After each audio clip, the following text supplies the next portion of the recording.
For 54-year-old Sharon Sue Anschutz, June 5, 2000 was an ordinary day at work. She'd been working her usual shift at the John Butler Dry Cleaners on Easley Bridge Road, tending to the daily needs of her regular clients. As Sharon went about her daily duties, little did she realize that her killer lurked among her customers. Born to parents Leslie and Leona on October 19, 1945, Sharon and her 6 siblings were raised in St. Louis, Michigan. There's very little information regarding her husband, but she did eventually move to Greenville County in South Carolina and raised her 4 children in a loving home.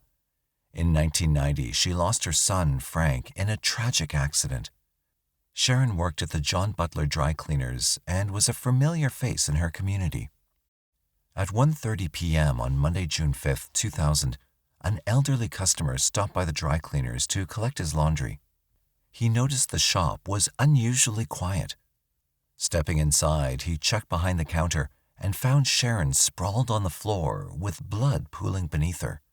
He immediately rushed to the shop next door and contacted 911. Police arrived on the scene within minutes of the call. They discovered the body of Sharon and determined she'd been shot in the back. The cash register was open and had been emptied. Police later determined that about $200 was taken. They dusted for fingerprints and lifted several latent prints from the counter and cash register. Police then spoke to witnesses. However, no one could remember anything out of the ordinary occurring that day. The hardest part was informing Sharon's family, who were left devastated by the murder. Her sister, Sandy Sander, collapsed upon hearing the news. Surrounded by family, she made a plea to investigators. "We aren't going to let this lie. We want the person found who took her away from us. We want to see justice done." Greenville Sheriff's Office spokesperson Sergeant Mike Brown said they'd received numerous tips, but nothing that helped them with the investigation. "We still don't have anything like someone describing someone suspicious going in or coming out of the cleaners," he said. Despite calls for action and a swift investigation, the case grew cold quickly. Sharon's body was taken back to Michigan for a private family memorial on June 7, 2000. For the next 22 years, the case remained dormant. In 2022, Sheriff Hobart Lewis revamped the cold case unit. To date, they've been able to close 9 separate cold cases in the Greenville area. Sharon's case was one of particular interest. New technology allowed them to test the latent fingerprints found in and around the cash register. They received several results, all of which were accounted for as people who worked for the dry cleaners at the time, except one. Investigators decided to start re-interviewing old witnesses and a few new ones who were able to provide some new information. They made mention of a local man named Roger Keith Hudgens as a possible suspect. Hudgens was born on July 14, 1955, and lived in Greenville his entire life. He was a U.S. Air Force veteran and had previously worked as a medical supply salesman. He was married with children and had no criminal record. He was 44 years old at the time of Sharon's murder. New witnesses said that he did odd jobs around the area and often took out the trash at the dry cleaners. It's alleged that Hudgens intended on robbing the dry cleaners on the day Sharon was shot and killed. Having run the unidentified fingerprints through the system, they found that it matched with Hudgens. However, Hudgens died in 2008, aged 52, from medical complications. On January 6, 2003, investigators formally identified Hudgens as being the gunman in the robbery. Investigators said that it was a bittersweet moment. Sheriff Hobart Lewis offered words of sympathy at the press conference. "While no investigation will bring loved ones back, I hope that Miss Sharon Anschutz's family can find peace in knowing that her killer was identified and no longer in a position to harm others. My message to the community of fallen victims' families is that we will never give up," he said. For nearly 30 years, the family of 81-year-old Wilomeana Filkins waited for answers as to who had stolen their beloved matriarch from them in a senseless murder. When the crime finally caught up to the killer, it came as a blow to the family to discover that justice would not be served at the hands of the law. Wilomeana Filkins was born on June 9, 1913, in Rensselaer, New York, and was raised alongside her 7 sisters and brother. When she turned 21, she made the move to East Greenbush to start work at the State Education Department. Wilomeana never married and lived with one of her sisters at the Coventry Apartments. After the death of her sister, she continued to live out her retirement alone and enjoyed gardening as a hobby. She was well loved by family and friends and kept in close contact with her siblings and their children. On August 19, 1994, after 2 days of no contact, her family grew concerned, given her age, and the fact that she lived alone.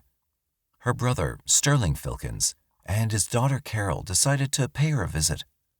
When they arrived at the ground floor apartment, they found the door was unlocked. They entered and called out to Wilomeana, but were met with no response. As they moved through to the living room, they found her body.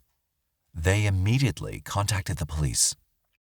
Upon arrival, police discovered that Wilomeana had been bludgeoned to death. After looking through the apartment, it was clear that Wilomeana was killed during a robbery. Several of her belongings were taken, and drawers and cupboards were left open. After questioning the family, police also discovered that her car, a 1989 white Plymouth Reliant, was not parked in its normal position. They deduced that the killer or killers had taken the car but returned it for unknown reasons and parked it incorrectly. Police collected forensic evidence and fingerprints from inside the apartment and car, but had no leads. Interviews with neighbors and family members painted no clear motive for the crime other than robbery. An autopsy revealed that Wilomeana died due to blunt force trauma to the back of her head and had been killed on August 17, 1994, 2 days before being discovered. Despite an intensive investigation, the case went cold. 3 years later, in 1997, several of Wilomeana's belongings were found abandoned 10 miles southeast of her apartment complex along a road bordering the Nassau-Shodak Cemetery in Nassau, Albany. Police never revealed what they'd found, but believed that whomever killed Wilomeana knew the area and possibly lived nearby. They also theorized that her car was used to make the trip. This had been the closest they'd come to finding a lead in the case, but once again, it went cold. Over the next 2 decades, detectives periodically looked back over the case. As the file passed to new investigators, forensic evidence and fingerprints were submitted for more testing, but the results were inconclusive. Then, a break came in 2019, 25 years after the murder. On April 25, 2019, a woman came forward with a tip about Wilomeana's case. She was able to provide investigators with information that only the killer or someone involved in the murder would know. She alleged that her ex-boyfriend, Jeremiah James Guyette, had suffered an emotional breakdown in August 2009 while they were still living together. He began crying and making statements about a poor old woman that he'd robbed and hit. He went on to tell her that he'd just left the woman in her apartment but didn't believe that she died. He assumed she was fine. Lead detective Sergeant Michael Guadagnino and his team began looking into Guyette's background and made some interesting discoveries. In 1994, Guyette was 17 years old and had moved from Minnesota to live with his father in East Greenbush to complete his senior year at Columbia High School. They lived in another building within the same apartment complex and within sight of Wilomeana's apartment. Guyette's name appeared on a list of people that were interviewed, and he was cleared of being a potential suspect. After graduating high school, Guyette moved to Red Hook, New York, and enlisted in the U.S. Air Force, but was discharged after a few years. Thereafter, he moved back to Red Hook and settled in the town of Rosendale. After that, he began work as a bus driver for the school district and was also contracted to drive buses for the elderly on occasion. Detectives paid a visit to Guyette on October 1, 2019 to question him regarding Wilomeana's case. Guadagnino took notice of Guyette's defensive manner and noted that he grew visibly upset when they asked him about the incident from 1994. He then refused to speak to investigators without his lawyer present. While he was being interviewed, other teams of detectives questioned family, friends, and co-workers of Guyette. They discovered that Guyette had been battling bouts of depression over the years. On October 2, 2019, New York State Police responded to reports of gunshots at Guyet's residence. He was found dead in his garage of a self-inflicted gunshot wound to the head. During the autopsy, Guyet's fingerprints and DNA were taken, with permission from the family, for testing against the evidence found at the 1994 crime scene. Due to delays during the COVID-19 pandemic, results were only made available to investigators in January 2021. The unknown fingerprint on Wilomeana's coffee table proved to be a positive match to Guyet's left thumb. But police wanted to be certain he was responsible. As part of the procedure, investigators interviewed a female relative of Guyet's on October 22, 2022. She claimed to have spoken to Guyet shortly before he had taken his own life. In the interview, she told investigators that she lived out of state and had planned to visit Guyet. During their conversation, he'd said that he might not be around when she arrived on her trip. Guyet then allegedly told her that when he was younger, he'd planned to steal a car and rob a bank in order to get money to pay for college. He then told her that someone had also died, but did not want to speak about it over the phone. According to the relative, Guyet was in a state of panic and did not want to go to prison. The relative said she'd made arrangements for Guyet to speak to an attorney on October 2, 2019, which was corroborated by the attorney. However, he ended his life before making the meeting. Following this interview, investigators were finally able to tie up loose ends and close Wilomeana's case after 28 years. Carol Filkins, who was with her father when they discovered her aunt's body, expressed her extended family's appreciation to law enforcement for never giving up and striving towards finding justice for Wilomeana, despite all the time that had passed. It was a case that remained a mystery for over 28 years. The murders of two vulnerable women, 57-year-old Sarah Roberts and her 26-year-old daughter Sharon, shocked their neighbors at the Grant Houses complex on West 125th Street in Harlem, New York. Unbeknownst to anyone in the Harlem neighborhood, the killer lived among them. Sarah and her daughter lived alone in their sixth-floor apartment in Harlem. According to reports, the mother and daughter relied on the help of caregivers and not family. Sarah had suffered from a severe case of emphysema, while her daughter Sharon suffered from a developmental disability. Both women relied on the aid of their caregiver, Celeste Cornelius. Their bodies were discovered by Celeste in the morning of February 20th, 1994. According to the caregiver, she'd been trying to call Sarah to find out if they needed anything before she came into work. When her calls went unanswered, she decided she should check on the women personally. She found the door unlocked and entered the apartment, which was eerily silent. Making her way to Sarah's bedroom, she discovered the mother's dead body in her bed. She then rushed to Sharon's bedroom and discovered her body on the floor. She had also been killed. Celeste then went to a neighbor's apartment and asked them to call 911 immediately. Police arrived at the apartment and began the investigation into the woman's murders with haste. There was no forced entry into the flat, leading police to believe that perhaps Sarah may have known her killer and allowed him or her inside. They discovered that both women had been strangled to death. Sharon still had the woolen stocking and a tube from her mother's oxygen tank that were used to strangle her around her neck. The apartment had been partially ransacked, as if the killer knew where to look for valuables. It seemed suspicious, and police set out to question neighbors. In their interviews, they discovered that the apartment complex had been a hub for crime. There had been several robberies and 2 murders in the recent past. Police also discovered that Sarah and Sharon had been robbed just before Christmas the year before. The burglar had stolen a VCR and a few $100s. Police surmised that whomever robbed them in December could possibly have been responsible for their murders. They collected forensic evidence, which included cigarette butts from the apartment and a dry secretion swab from Sharon's hands. The cigarette butts, police believed, may have been left by the killer, as Sarah suffered from emphysema, meaning no one would have normally smoked around her in the apartment. During the autopsy, they confirmed that both women were strangled to death, and they collected nail clippings from both victims, hoping to find biological material from the scrapings. Despite numerous submissions of evidence, there had not been any match to anyone in the CODES database. The evidence had degraded over the years, but advancements in technology allowed for the smallest amount of trace DNA to create a profile. When investigators reopened the case in 2022, they used the DNA evidence collected and the new profile, and eventually found a match. 64-year-old Larry Atkinson.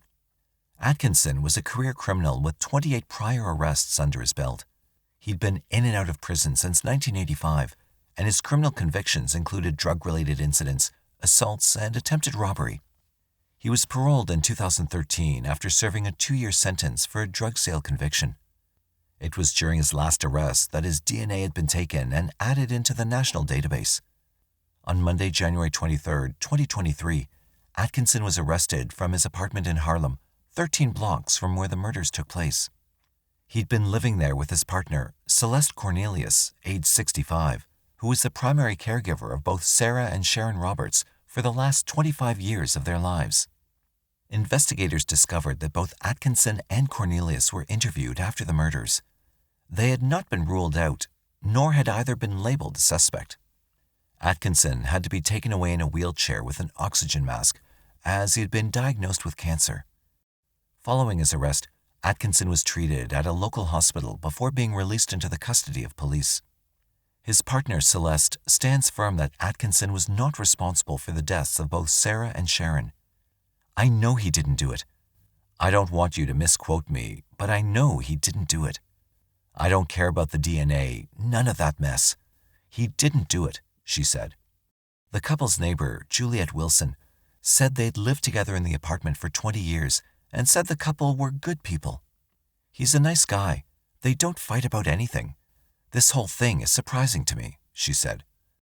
Atkinson was charged with the murders of both women by a Manhattan Supreme Court judge on Thursday, January 27, 2023, and remains in police custody under close medical supervision. No bail was granted. Police have still not identified a clear motive for the crime or how Atkinson gained entry into the apartment. The investigation remains ongoing. Returning home after months at sea, Stephen Ladwig looked forward to enjoying some much-needed rest and relaxation with his wife, 28-year-old Terrie Ladwig. Those hopes were dashed when on December 2, 1994, Stephen entered his apartment to find his wife's lifeless body on their bed. For Terrie's family, it would take another 29 years before justice could finally be served. Terrie Ladwig was born Larry Earl Thompson Jr. on April 13, 1966, in the Philippines. It's not known exactly when, but her family eventually made the move to Kansas while Terrie was still a child. Supported by her family, Terrie began to identify as a transgender female. She eventually moved into the East Bay area in Concord, California, and began working as a cashier at a convenience store. It was in Concord that she met her future husband, Stephen Ladwig. Stephen was a naval petty officer and had struck up a quick friendship with Terrie. He knew from the outset that she was a transgender woman and supported her decision to undergo a gender-affirming procedure. In a later interview, Stephen said that he always saw Terrie as a female. "She was lonely. I was lonely. Mostly, we enjoyed each other's company," he said. The couple married in Reno, Nevada in summer 1994. In June 1994, Stephen left for a tour of duty aboard the USS Parch submarine. Upon Stephen's return to the Bangor, Washington Naval Base, he received a frantic call from Terrie on the evening of November 28, 1994. According to Stephen, Terrie said someone was trying to break down their apartment door. It was an unsuccessful attempt, and the would-be attacker soon left. Stephen, however, was not taking chances and decided to take some leave to spend time with Terrie.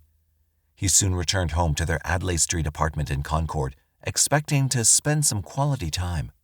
Instead, Stephen opened the door to a nightmare. It looked like there had been a struggle in the apartment. Concerned, Stephen went to look in the bedroom for Terrie and found her on the bed. She'd been strangled to death with a length of white electrical cord. Stephen called the police to report the incident. When detectives arrived, they began searching the apartment for clues and asking neighbors about any suspicious activity. Investigators discovered that there was no forced entry into the apartment and surmised that Terrie knew her killer. They also found that there was a significant amount of upturned furniture that suggested a struggle had taken place. Nothing had been stolen to suggest a robbery. Investigators collected several samples of forensic evidence at the crime scene before sending Terrie's body to the coroner's office for an autopsy. There, it was confirmed that Terrie had been strangled to death. Stephen was questioned by police and confirmed that he'd been away on a tour of duty. He also told police of the attempted break-in on November 28, 1994, but no reports had been made relating to this incident, and whomever tried to enter the apartment gave up eventually. Stephen was released after his alibi checked out and was not considered a suspect in the murder. A week later, Terrie's silver Buick Regal was discovered a mile away from her apartment. It was dusted for prints and searched for evidence before being released back to Stephen.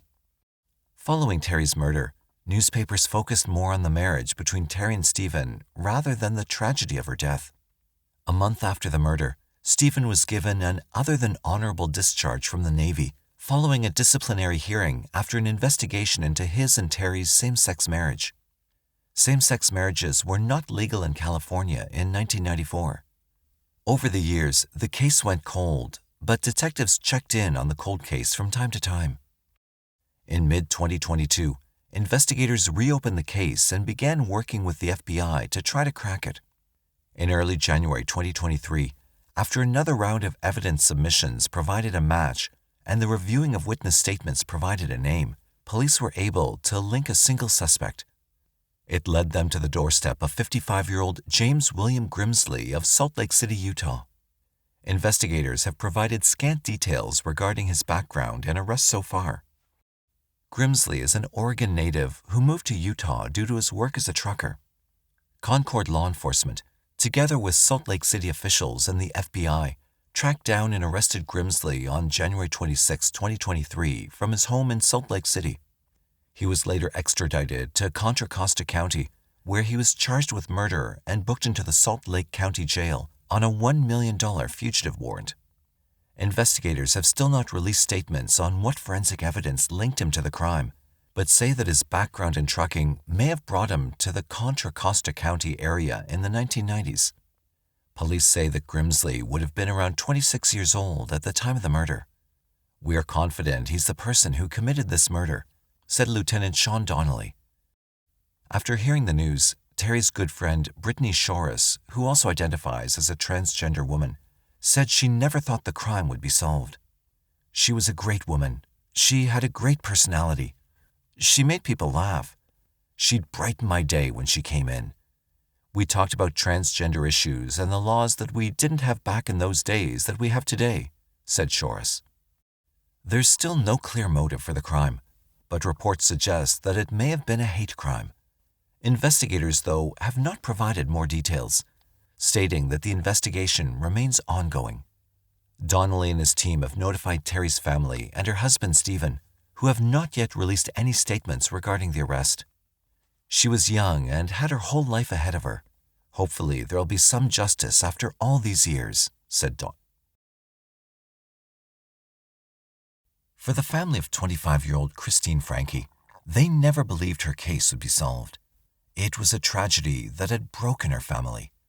But thanks to dogged detective work and advancements in DNA technology, they can rest assured that their beloved daughter will finally have justice.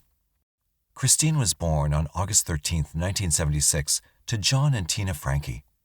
She was raised, together with her brother and two sisters, in a large Italian-American household in Long Island, New York, before the family relocated to Vero Beach, Florida in 1985. Described as crafty, adventurous, and full of life, Christine was someone who was ready to take life by the horns. After graduating from Vero Beach High School, Christine decided to work and study part-time towards a degree in elementary school teaching at the University of Central Florida. All was going well for Christine. She was in her senior year at university, just 2 months from graduation and maintaining a good job at Cigars, a restaurant near the Orlando Universal Studios theme park. On October 21, 2001, Christine was returning to her Audubon Park apartment in Orlando when tragedy struck. She'd been confronted in the foyer of her apartment and robbed at gunpoint. Christine was shot once in the head and left to bleed to death. A friend who lived in the same apartment complex had walked by Christine's apartment and noticed the door open. She then knocked on the door to check on Christine. There, she found her friend lying in a pool of blood and called 911. In the meantime, she tried desperately to help Christine, but it was too late. Paramedics arrived on the scene and pronounced Christine dead. According to reports, she died instantly from the gunshot wound. Investigators began canvassing the apartment complex, but no one had seen anyone suspicious at the time or heard anything apart from one neighbor who said that he heard a loud noise like glass being broken at around 4:30 a.m. Police believed that it may have been a robbery gone wrong, as Christine was returning from working a double shift and was likely to have had money on her. A few fingerprints were found, as well as a single shell casing from a .25 caliber handgun, and DNA evidence in the form of bodily fluids was left at the crime scene. Despite all this evidence, the prints nor the DNA led to any suspect on the national databases. DNA samples taken from dozens of Christine's friends, family, neighbors, and acquaintances also yielded no results. Investigators worked hard to find some match to all the evidence, but after more than a decade had passed, there was still never a match on any of their databases. Over the years, the case passed between a number of detectives until 2012, when Michael Fields took the lead on the case. In 2015, Detective Fields contracted with Parabon Nanolabs to create a composite sketch from the DNA profile of the suspected killer. However, it did not garner many leads. Fields, though, was not about to give up. Genetic genealogy websites were fast becoming a new way for family members to trace their ancestral roots. It was a long shot, but in May 2018, Parabon Nanolabs collaborated with GEDmatch to test the DNA sample collected among the thousands of volunteered samples that were already on their database. They were in luck, having found 3 likely matches. Over the next few months, investigators developed several family trees and eventually ended up with over 100 family members. By collecting DNA from the several family members, they were able to narrow down the suspect list to just 2 people, a pair of brothers. Warrants to collect DNA were drafted for both men. Investigators began watching them closely and collected their first DNA sample from the first brother after he discarded a sports drink bottle in the trash. It was not a match. They turned their focus to the second brother, 39-year-old Benjamin Lee Holmes. They tracked him to a residence in Rosemont North, Orlando. After a stakeout, police collected a discarded cigar and an empty beer can. The items were tested, and they finally had their match. Holmes was arrested and charged with Christine's murder on November 2, 2018. Investigators discovered Holmes had a criminal record that included arrests for misdemeanor battery and other minor crimes. None of these crimes were charged as felonies and did not require him to provide a DNA sample upon arrest. This was one of the main reasons he eluded capture for so long. The trial was delayed due to the onset of the COVID-19 pandemic. On January 30, 2023, the trial began at the Orange County Courthouse. Holmes's defense argued that his DNA had been planted, while prosecutors used expert DNA analysts to prove that the results were an undeniable match. After much consideration, Benjamin Lee Holmes was found guilty of first-degree murder by the jury on February 6, 2023. A date for his sentencing has not yet been announced. 82-year-old Opal Weil was beloved by both her family and her community of St. Petersburg in Florida. Opal was a woman of routine. When her sister-in-law, Frida Giles, was unable to contact her on the morning of February 9, 1987, it caused concern for her family. Unable to shake the feeling of unease, Frida made her way to Opal's home. Once there, she would make a tragic discovery. Opal was lying dead in her bedroom. Opal Weil was born on August 10, 1904. There's not much mentioned about her earlier life, except that she was a widow and had no children of her own. However, she was particularly close to her niece, Rita Smith, Rita's husband Fred, and their daughter Tracy. They visited almost daily with Opal and shared a close bond. Those close to her knew she enjoyed her daily walk in order to keep fit and sharp. She lived across the street from her brother, Walter Giles, and his wife, Frida, who often helped her out with chores and generally watched out for her. Whenever Rita came over to visit her parents, Walter and Frida, she always popped by to visit her Aunt Opal. On the morning of February the 9th, 1987, Frida had tried calling Opal to tell her she'd be stopping by to drop off the clothes she'd laundered for her the day before. There was no answer, though. Initially, Frida assumed Opal had been out for her routine walk. But as time passed and Frida did not see Opal returning from her walk, she grew concerned and began calling her every 5 minutes.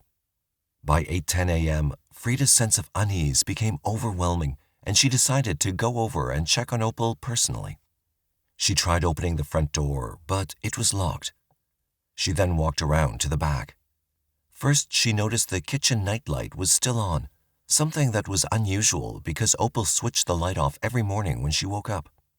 Then she noticed a window pane had been removed from the door and was leaning against the outside wall. Frida entered the house and walked towards Opal's bedroom at the end of the hallway. There, she found Opal lying dead on her bedroom floor. She had blood around her mouth, and her nightdress had been pulled up to her waist, exposing her naked body from the waist down. Frida immediately ran out of the house and went to a neighbor's home, begging them to call the police. Police responded immediately, along with detectives and crime scene technicians. While technicians took photos and collected evidence, detectives discovered Opal's car keys on a table in the living room, and a can of mace was found tipped over on the nightstand in the room. Drawers had been pulled open hastily, and Opal's jewelry box was also left open on a dresser. There had been cash in one of the drawers, but the only things missing were 2 wedding rings and a watch. Forensic technicians dusted for fingerprints, but none were found. What they did discover were smudges made by a glove of either leather or cloth, and brown hairs. Detectives also determined that the point of entry was the rear door, as there had been scratch marks found near the latch of the door from where the window pane was removed. A ground wire leading to the phone had also been cut, but it did not seem to disrupt the service to the landline. An autopsy later revealed that Opal had died from a combination of blunt force trauma and strangulation. There had been significant bruising around her face and deep ligature marks around her neck. Despite being found with her nightdress lifted up, she had not been sexually assaulted. Investigators interviewed neighbors and family about any unusual activity in the area or suspicious people. Nobody had noticed anything out of the ordinary, and the family insisted there was no one who would want to harm Opal. With a lack of fingerprints, and with DNA testing not being as advanced as it is today, investigators were unable to work on the case without sufficient leads. However, they remained certain that, as the years passed, they would find the answers. But 4 days later, another woman was found dead in her home. 84-year-old Eleanor Swift had been suffocated to death with a couch cushion. The crimes were similar in that both women lived alone, and the killer gained entry to their homes by cutting or prying open a back door or window. Again, only the victims' wedding rings had been the most significant items stolen from the crime scene. Straight brown hairs had been found at the home of Eleanor, and there were no fingerprints found at the scene. While investigating both these cases, a third incident occurred. Maria Els, a 75-year-old woman, had been alone at home when she was attacked and suffocated with a couch cushion. She, however, managed to fend off the attacker and escaped by running to a neighbor's house seeking help. Her wedding ring and other jewelry items were taken. Investigators were baffled by the sudden rise in crimes against elderly women in the community, but the cases were stifled by the lack of technological advancements. Weeks became months, and then years. Opal's niece Rita, though, didn't give up so easily. Each year she continued to follow up on her aunt's case just to read through the file and perhaps look for more clues within the documents. Her persistence paid off eventually. Investigators were able to develop a DNA profile from the strands of hair found at the crime scene in 2004. After advancements in DNA research, they were able to determine that the hair belonged to a Caucasian male. Although the profile was entered into the national database, there were still no matches. For Opal's family, it was bittersweet.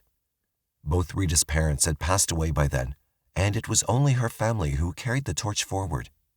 In an interview with a local newspaper in 2017, Rita spoke frankly about how Opal's murder had shaken their family.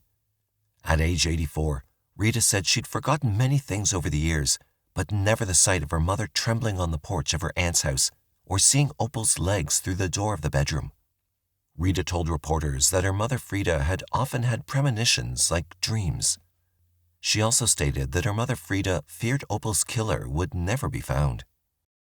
But with steely determination, investigators continued to forge onward, and in 2020, the Pinellas County Sheriff's Office sought additional DNA testing using a new technology called genetic genealogy. The technology had recently helped identify the Golden State Killer, and so they believed it could help them solve their cold case too. In collaboration with Parabon Nanolabs, the Sheriff's Office sent through the samples of hair found at the crime scene. It had taken a long time to narrow down the results because of how new the technology was and the number of possible matches that were recorded, but it was a success. They had found 3 genetic matches belonging to a set of 3 brothers. The first brother had already had his DNA entered into the national database. A test proved that he was not a positive match to the hairs found at the scene. The second brother was deceased. Before applying for a warrant to exhume the body, investigators decided they should test for a DNA match with a third brother, 55-year-old Michael Lapniewski Jr. Michael was born on September 21, 1967. He would have been 19 years old when Opal was murdered. Investigators discovered he lived half a mile away from Opal's house at the time. Although Michael had some run-ins with the law, the crimes didn't seem serious enough to warrant a DNA swab, so his DNA didn't show up on any national databases. They soon discovered that Michael had since moved to Waveland in Mississippi. Coordinating with police departments in Mississippi, Pinellas County investigators, led by Detective Ronald Chalmers, began an undercover surveillance of Michael on July 16, 2022. Investigators followed Michael to a gas station that morning and waited as he bought coffee. As Michael stirred his coffee using a red straw, he sucked on the straw before throwing it away in the trash. Police then swooped in and retrieved the straw for DNA testing. 3 hours later, he went out for more coffee and repeated the process. Once again, investigators collected the straw for testing. But they needed to be more than 100% sure that this was their suspect. This time, they teamed up with Waveland Police Department investigator Ray Murphy and executed an elaborate plan. Murphy owned a restaurant called Dan B. Murphy's in Waveland, and he knew Michael, who was a regular customer. They decided to create a fake promotion in which loyal customers could receive a free meal if they came to the restaurant on a certain day at a certain time. A flyer advertising the promotion was placed on Michael's car. The next day, July 17, 2022, Michael turned up at the restaurant and showed Detective Murphy the flyer. According to Murphy, Michael ordered a breakfast of eggs, bacon, hash browns, and biscuits. After he left, Murphy gathered up the plastic spoon and fork and sent it off for investigators to use in the testing process. All 4 items that were tested came back as a positive match to both the DNA profile and the DNA extracted from the hairs found at the crime scene. Michael Lapniewski Jr. was arrested in Waveland, Mississippi on January 26, 2023. He was extradited back to Pinellas County, where he faces charges of first-degree murder in the death of Opal Weil. The family of Opal Weil were shown a black-and-white photo of Michael taken back in 1987, and they all denied having known him. When interviewed, Michael denied knowing Opal or having been anywhere near her residence at the time of the murder. "I wouldn't know anyone to tell on because there wasn't anybody dead there when I lived here. When I lived over here, nobody died," said Michael. He remains in custody without bail at the Pinellas County Jail awaiting a trial. The investigation remains ongoing as the cases of both Eleanor Swift and Marie Els could still be linked back to Michael. For Opal's family, it has been a traumatic 36 years waiting to find her killer. Opal's great-niece, 58-year-old Tracy Crawford, said that although her mother suffers with dementia, she's still haunted by the incident. Crawford herself was haunted by her great-aunt's murder and still sleeps with mace beside her bed. She expressed her relief regarding the arrest of Michael Lapniewski. He needs to confess to what he's done. He needs to stand up and be accountable. For a decade, a Missouri family waited for answers as to what had happened to their beloved mother and daughter, Patrenia Lee Butler-Turner. Trina, as everyone had come to call her, was just 40 years old when she disappeared on January 14, 2013. She had last been seen getting into a red pickup truck that evening in St. Louis, Missouri, after she had left home to go to a nearby store to buy milk. She'd been wearing a gold headband, leather jacket, and had blonde braids. After 3 days of no contact, her family officially reported her missing on January 17, 2013. Trina was a proud mother of 3 and had been a former housekeeper before her disappearance. For all this time, her family held out hope that she'd return to them safely. Unfortunately, it was not to be. In February 2023, police knocked on the door of Candace Burnett to tell her that they'd found the remains of her mother. Following her disappearance in 2013, investigators began a search of the St. Louis area and circulated posters with Trina's photo and details printed on it. They included the information of what she was last seen wearing and the vehicle she was reported getting into. After weeks of searching, they still had no leads, and the case gradually went cold. Trina's mother, Ruth Butler, said it had been hard and emotionally taxing for the family as they waited for Trina to return. The weeks dragged into months, then eventually became years. Trina was never heard from or seen again. In December 2022, the case began to heat up once again. Police in Pontoon Beach received a tip-off from a man who alleged to have known where they could find the remains of a woman who went missing back in 2013. Responding to the tip, investigators searched a wooded area off Route 111 in Pontoon Beach, Illinois, on December 5, 2022. There, they found the skeletal remains of a person. Forensic teams worked quickly to retrieve the bones and take them back for testing. After extracting DNA from the remains, they were able to determine within 2 days that the DNA belonged to that of a black woman with assistance from a forensic anthropologist. They also determined that her possible cause of death had been a combination of strangulation and beating based on the trauma around her torso, neck, and skull. While waiting to confirm who the skeletal remains belonged to, investigators started to look into who had tipped off the police initially. By late January 2023, their investigation led them to the doorstep of 32-year-old Nathan J. Byer in Alton, Illinois. Byer was taken in for questioning by police. According to reports, Byer told police about his uncle, 55-year-old Roger Sutton Jr., who was allegedly responsible for killing a woman 10 years earlier. Investigators continued to question Byer and kept him under surveillance until they could gather more information to present a solid case. In the meanwhile, DNA results were ready, and it confirmed what they feared. The remains did belong to Trina Butler-Turner after it was tested against DNA samples collected from family members during the initial investigation. In February 2023, investigators visited the family of Trina to confirm the news of her death. Investigators had done their homework and were able to provide the family with details of the investigation and who they believed was responsible for Trina's murder. Investigators asked the family if they'd heard of Roger Sutton Jr. and his nephew Nathan Byer. The family said that it was the first time they heard those names and that Trina didn't have any association with the men involved in her murder.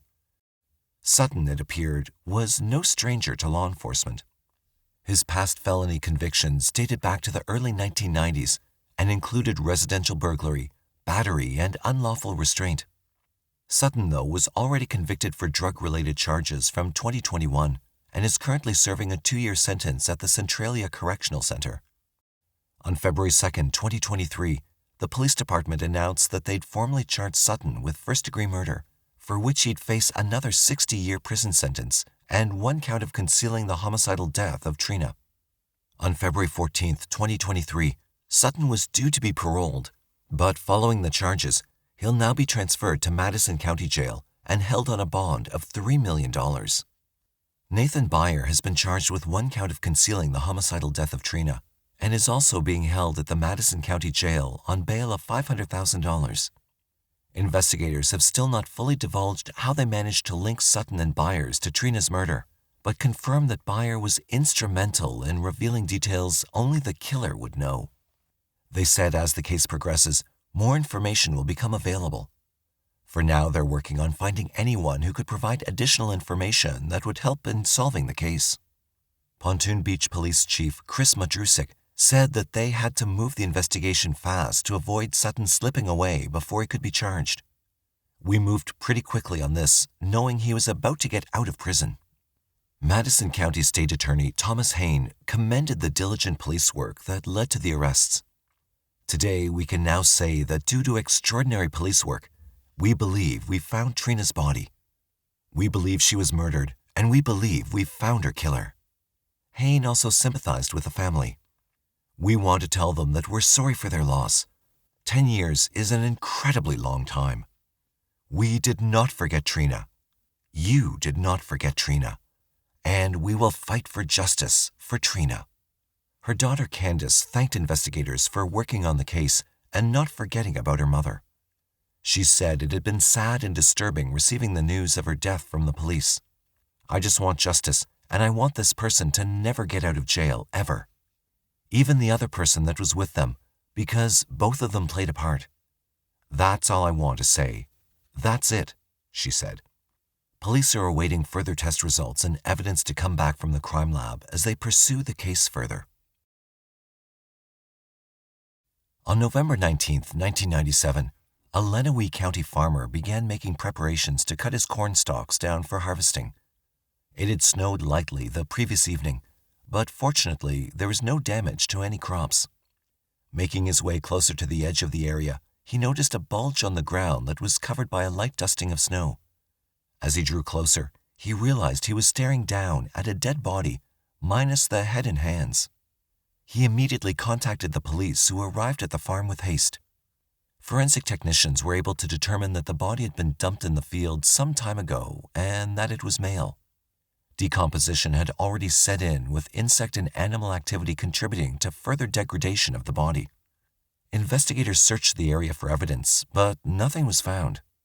It was clear to investigators that this was a homicide, and a violent one too. It had also become apparent that the crime had occurred in a different place, and the remains were dumped in the cornfield, as the Section 22 roadway of Blissfield Township was just 50 yards from the crime scene. The body was taken to the coroner's office, where the medical examiner tried to find any evidence that could identify the body or potential suspects. There were no distinguishing marks, such as scars, tattoos, or birthmarks anywhere on the body. It was estimated that the murder occurred within the last 3 months due to the state of decomposition. A closer look at the wounds revealed that the head and hands of the victim had been sawed off. There were saw striations around both the neck bones and the wrist bones. The examiner believed it was clearly an attempt to hinder investigators in identifying the victim. From the examination, they were able to gather basic information based on tissue samples and estimations. The examiner determined the victim to be light-skinned and of Hispanic descent, between the ages of 20 to 40. The estimated height of the victim was between 5 feet 8 inches and 5 feet 10 inches, with a weight of around 150 pounds. Without a head or hands, there was no way to ascertain the identity of the victim. But investigators were not deterred. They searched missing persons databases and questioned people from the area. A few locals alleged that a drug deal had occurred in nearby Toledo, Ohio. At the time, the theory was plausible, as there had been a growing drug problem in the area. Investigators followed up on the lead, but it led nowhere. An anonymous source would provide investigators with their strongest lead yet. The caller told investigators that the body may have belonged to a man known only as Roberto. Roberto was described as a Hispanic male, between the ages of 20 to 40, with dark hair and a mustache, an estimate that matched the medical examiner's findings. According to the source, Roberto was from Texas. He was married and a father. Roberto was allegedly on a trip to Chicago when he disappeared. Using this information, investigators entered these details into the National Missing and Unidentified Persons Systems, known as NamUs. The information from the system showed that Roberto had a house somewhere between McAllen and Weslaco in Texas, where he raised chickens. There was no picture of Roberto on the system, but the anonymous source provided details of Roberto, from which a composite sketch was developed and circulated in local newspapers. This lead panned out in the end. Investigators started to feel the pressure of the case pressing down on them, but without being able to locate the head and hands, they were left with a dead end. Over the years, they looked into the case trying to find new leads. Nothing seemed to pop up on any radars. Eventually, the body was given the placeholder name of Lenawee County John Doe and buried in a pauper cemetery a month after it had been found in the cornfield. In September 1999, 2 years after the body had been found, a DNA profile of the victim was developed, but it did not lead investigators anywhere at the time. It was uploaded to the NamUs database, but there was still no positive identification. The investigation went cold again, with no one coming forward with any new information. In 2016, the case became active once again. Investigators began looking into leads related to the recent surge of the local drug trade, and a few possible persons of interest began to pop up on investigators' radars. However, with the onset of the COVID-19 pandemic and a slew of other murder cases, the John Doe case was put on the back burner in the meantime. The development of a new cold case unit in 2020, though, brought the Lenawee County John Doe case back to the forefront. The unit is made up of state police detectives, as well as criminal justice students and faculty members from Michigan State University. The investigators took the case to the Michigan Attorney General's office to get the ball rolling once again. The Michigan State Police 1st District Cold Case Unit, together with members of the State Police's Monroe Post, the 1st District Fugitive Team, U.S. Marshals Service, and Lucas and Butler County Sheriff's Offices in Ohio, began the task of searching out potential suspects in the cold case. After much investigation and reconstruction of the crime, there came a breakthrough in the case. 25 years after the murder, Michigan authorities announced that 2 Ohio men were arrested in connection with the 1997 John Doe case. An arrest warrant was issued on January 17, 2023, for brothers Ricardo Sepulveda, aged 51 from Cincinnati, and Michael Sepulveda, aged 49 from Toledo. The 2 men were arrested on the same day the arrest warrant was issued by U.S. Marshals who'd been assisting with the investigation. Michigan Attorney General Dana Nessel thanked the teams for their persistence in following up the leads on the case and making the arrests. Michigan State Police worked with multiple local and federal law enforcement agencies and prosecutors to gather evidence and establish a timeline of events. I'm grateful for their persistence in pursuing this case. All crime victims deserve justice regardless of how long it takes to receive it, said Nessel in a news release. No information has yet been released on how investigators narrowed down the search to both Sepulveda brothers, but it's alleged a possible drug debt incident may have been the contributing factor to the crime. Both Ricardo Sepulveda and his brother Michael had been on police radars since early on in the investigation, said Sergeant Larry Rothman, who headed the cold case unit. These guys have been on our radar, so to speak, since early on, based on the dealings that they've had in the Toledo area with narcotics and drugs. That's how they're probably connected to our victim, through the drug trade, said Rothman. One of the leads, said Rothman, had come from a woman in the Upper Peninsula who recalled a slaying that followed a similar pattern. Both men were extradited to Lenawee County, with Michael waiving his right to extradition, while Ricardo underwent a hearing with the Michigan Attorney General. If convicted, they'll face several charges that include first-degree murder and conspiracy to commit first-degree murder that carry life sentences. The other charges include assault with intent to maim, tampering with evidence, and conspiracy to commit tampering with evidence, which all carry a maximum penalty of 10 years in prison each. Although the 2 suspects are in custody, the investigation remains ongoing. Rothman said it was still early in the investigation, but the arrest could be the key to the case. It's still early in the investigation, so there's not a whole lot I can say, but we feel these 2 guys knew the victim. They were acquaintances at one point. The John Doe still remains unidentified, but investigators are working with crime labs and genealogy databases to find answers. The DNA profile from 1999 has been uploaded to several genealogy websites, with investigators hoping for a positive result. We're constantly getting information back. So far, we haven't had a positive identification, but hopefully we'll be able to identify the victim sooner or later, especially now that we've arrested a couple of people in the case. Rothman called genetic genealogy testing a breakthrough in solving crimes. The potential to be able to solve decades-old cases that we didn't have before with genealogy and technology is kind of a breakthrough thing, he said. Sergeant Rothman said there were still a few things out there that they were trying to piece together, and there's the possibility that more people could be charged in connection with the murder. We're hoping other people come forward. There's no doubt that other people from that time period know some things, he said. Someone's potentially missing a dad. Someone's potentially missing a husband. There's somebody out there, and we believe this person might be from Texas. And someone's missing their loved one, and they have no clue where they went. They just know they left in 1997 and never returned," said Rothman. The case remains ongoing, though, and anyone who may have information is requested to contact Sergeant Larry Rothman at 313-407-9379.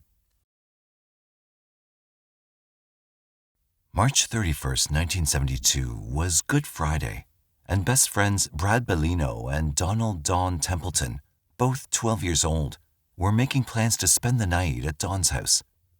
Like other boys their age, they'd spent the entire day roaming around their suburban town of Boardman, Ohio. For the last 3 years, they'd been inseparable and even played baseball together, with Brad as the catcher, Don as the pitcher, and Don's father their coach. That evening, though, their plans were dashed when Brad's father insisted he return home. Unable to secure a ride back home from either his family or the Templetons, Brad decided to walk the 3 miles to his house. Both boys thought nothing of it. It was the age of innocence. Brad left Don's house at 7 p.m. He was never seen alive again. For half a century, friends and family would have to wait to find out exactly who killed young Brad Ballino. Born on April 7, 1959, Brad Lee Ballino was the youngest of 5 siblings. He was born and raised in Mahoning County, Ohio, by parents Eliza, who worked as a buyer for Lane Bryant, and Joseph, who worked shifts at Youngstown Sheet and Tube, a local steel company. When he was in the 3rd grade, he met and became friends with Don Templeton, and their bond grew to become unbreakable. By the time they were in the 6th grade, both boys had spent almost every day together. Brad often took the bus back from school with Don and spent many a night joining them for supper, as both his parents often returned late from work. Afterwards, he would either get a lift back with Don's parents or be fetched by his own. On March 31st, 1972, the day was no different for the boys. They'd been off from school for the Easter weekend and spent the entire day together. The boys had been alternating spending nights at each other's house during the short holiday. Brad had stayed over for dinner like he'd done most nights and decided to call home to tell his parents he'd be staying over at Don's house. Brad's older brother Ricky answered the call and said he'd pass on the message. However, 20 minutes later, Brad's father called the Templeton residence and told Brad he needed to come home. It was around 7:30 that Brad decided he would rather walk back. Don's mother was away at the grocery store, and his father was sick in bed. Brad's mother was still at work, and his father Joe told him he was leaving for the night but expected him to be home before he returned from work. To the boys, the distance didn't seem too far, as their little town was fairly safe. With that, Brad set off on the 3-mile walk, unaware that he would never see his best friend or family ever again. The next day was Saturday, and the Ballino household was a busy one. No one had noticed that Brad was not at home. Eliza assumed he was with the Templetons, as she'd not seen her husband since she returned from work and had no idea he denied Brad permission to stay over. Everyone went about their day, assuming Brad was safe and probably staying over with his friend Don as usual. When Brad did not return that afternoon, the Ballinos began to worry. They made contact with Don's family, only to discover that Brad had left their house on Friday evening. The alarm was raised, and police were called immediately. A massive search began in and around the town of Boardman, but investigators received conflicting leads. Brad was known to be a wanderer, but when he didn't return home on Easter Sunday, his family knew something was wrong.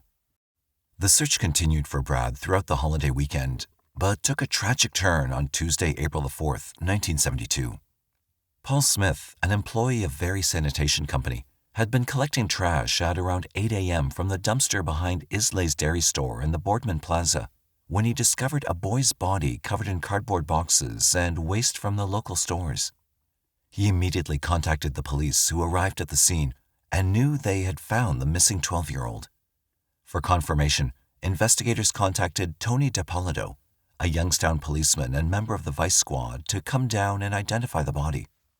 DiPolito was Brad's first cousin and had been assisting in the search for the boy over the weekend.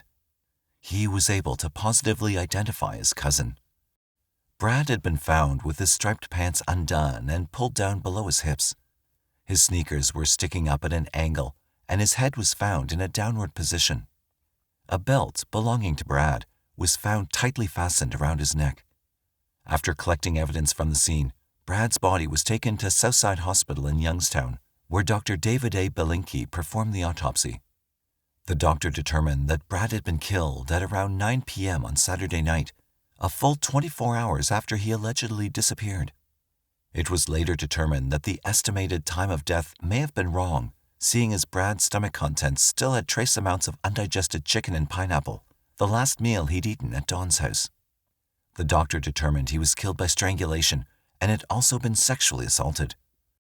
That Tuesday was a terrible day in the lives of Brad's friends and family.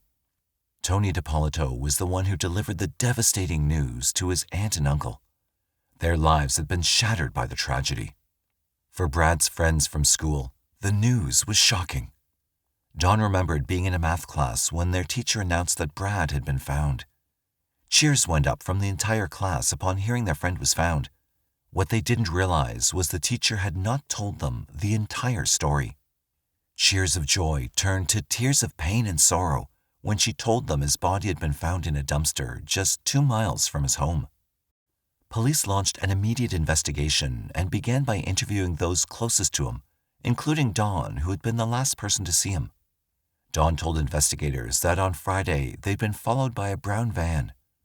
It was not the first time he'd seen the van following them. Both boys had been spooked when they realized the same van had followed them on 3 or 4 separate occasions. Dawn firmly believed that the person who was driving the van was responsible for Brad's murder, as he'd been stalking them and waiting to corner Brad in a dark corner so he could take him. Other interviews came from people who insisted that they'd seen Brad on Saturday in and around town. Investigators believed people were confusing the days, as Friday was also a holiday. The investigation continued, but no new leads and a lack of advancement in DNA meant the case was beginning to grow cold. As time went on, the Templetons moved away to Tennessee in June of 1972. The guilt had become too much for the family, particularly Dawn's mother, who felt responsible for not being at home to drive Brad back to his house. Life would eventually continue, but the town of Boardman was forever haunted by the tragedy of Brad Ballino. The age of innocence had come to a halting end. In 2001, 29 years after Brad had been murdered, investigators decided to exhume his body to collect DNA evidence. With newer technology and advancements in DNA, they believed that the biological material from Brad's clothes and body could be used to create a DNA profile and possibly help find his killer.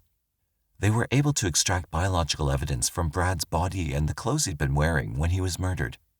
Forensic technicians were able to isolate the DNA sample that did not match Brad. Whatever foreign DNA that was collected matched with that found on his clothes.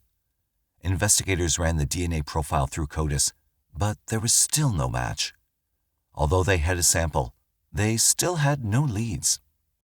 In 2007, detectives Jack Nichols and Bob Rupp were assigned to Brad's case, along with the cases of 15-year-old Thomas Beard and 13-year-old David Evans, who had been killed between 1970 and 1975. Both Nichols and Rupp started working with Brad's case, as they'd made the most progress with his investigation over the years. Looking through the case files, there were several names of people who had been persons of interest. These individuals at the time were known to be sex offenders who preyed on little kids. Nichols and Rupp were able to get search warrants for DNA samples and tested these against the profile they developed. There was no match to anyone on the system. Nichols by then believed the perpetrator had either died shortly after the murder or had not killed again since there was no DNA match on CODES. The years once again passed as detectives tried every angle possible and constantly checked back if any new matches had been made on CODES from the DNA sample they'd submitted. It wasn't until 2018 that the investigation finally had a breakthrough.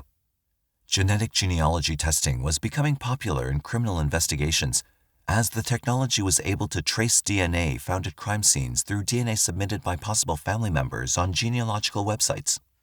It was the same technology that had led to the arrest of the Golden State Killer in 2018. The technology was still new, and many tests had to be done to confirm that they'd found the killer. Since 2018, investigators have worked to narrow down names from a list of thousands to find the closest possible DNA match to that found on Brad's body and clothes.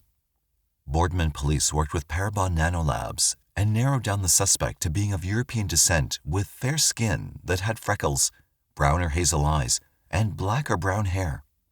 In a painstaking task, they then had to determine who of the potential suspects could have possibly been responsible for Brad's murder by researching their whereabouts around the time of the murder. On January 24, 2023, Boardman Police Chief Todd Worth announced that they'd identified Joseph Norman Hill as the man who had killed Brad Ballino on Easter weekend of 1972. Hill, however, had already passed away in July 2019 from natural causes. Investigators were able to determine that Hill's DNA was a 98% match to that found on Brad's body and clothes. The sample was provided by a relative of Hill's who volunteered their DNA to a genealogy website. A full 100% sample would have been impossible, as Hill had been cremated after his death. A forensic scientist working with the Bureau of Criminal Investigation was confident that the sample was a positive match. A look into Joseph Hill's background placed him in Boardman around the time of Brad's murder. He had been around 32 years old and was living on Shadyside Drive. At the time, he'd been a truck driver for a bottled water company. In 1978, he moved from Boardman to California for work purposes. Hill's only criminal conviction was from a charge of disorderly conduct and solicitation for a rude act in Los Angeles in 1986. He was married and lost his wife in 1993. He had little to no family, and information about him is limited at best. Hill eventually moved to an assisted living facility before his death in 2019. For Bob Rupp, the case of Brad Ballino haunted him from the moment he saw his body being removed from the dumpster. But now that they've identified his killer, he knows that the boy is finally at peace. Chief Worth said that the case remains open and encourages anyone who knew Joseph Hill at the time of Brad's murder to come forward with information. They were looking into the cases of Thomas Beard and David Evans as having possible links to Hill. On January 28, 2012, Yvonne Johnson watched her son as he ran about in their backyard in the Brookhaven Trailer Park in Opelika, Alabama, collecting pecan nuts and clearing up the yard. Suddenly, he ran into their home, calling out for her. When Yvonne asked him what it was, he told her he found a human skull. In shock, Yvonne called the police, who sent out a team of investigators who indeed discovered a tiny skull and skeletal remains. It was that of a child, but they couldn't determine if it was a boy or a girl. They had also found a pink long-sleeved shirt with heart-shaped buttons and ruffles and strands of curly hair on a nearby creek bank, but could not determine if the hair or clothing item belonged to the child they discovered. The bones that were collected were sent to the lab of the Federal Bureau of Investigation in Quantico, Virginia. From the bones, investigators determined that it had been those of an African-American girl aged between 4 and 7 years old. The bone structure also indicated that the child had been malnourished, and there were over 15 fractures and broken bones that had healed over time. The skull also showed forms of a deformity on the left eye that showed signs of a healing fracture, leading examiners to believe she may have lost sight in that eye. The child's death was ruled a homicide and could have involved anything from severe beating, blunt force trauma, or strangulation, given the abuse she suffered made visible by her bones.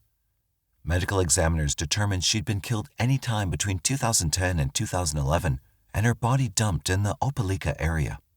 Forensic artists from the National Center for Missing and Exploited Children created an image of what the baby Jane Doe could have looked like. A search through national missing child websites and police databases didn't yield any results. No child had been reported missing in that region in the last few years that would match the examiner's findings. Investigators searched through birth records and school records, but she still seemed to be a ghost. It was as if someone had just left her body in a wooded area off her street and forgotten about her. Investigators were moved by the forgotten child and named her the Opelika Baby Jane Doe. Exactly where she's been buried was never released. It's believed she may have been buried in a Lee County graveyard used by police to bury unclaimed bodies from investigations a month after she was found. There were no more clues to follow. Investigators tried hard to question people in the trailer park where baby Jane Doe's body had been found, but no one had seen or heard of anything strange in the area.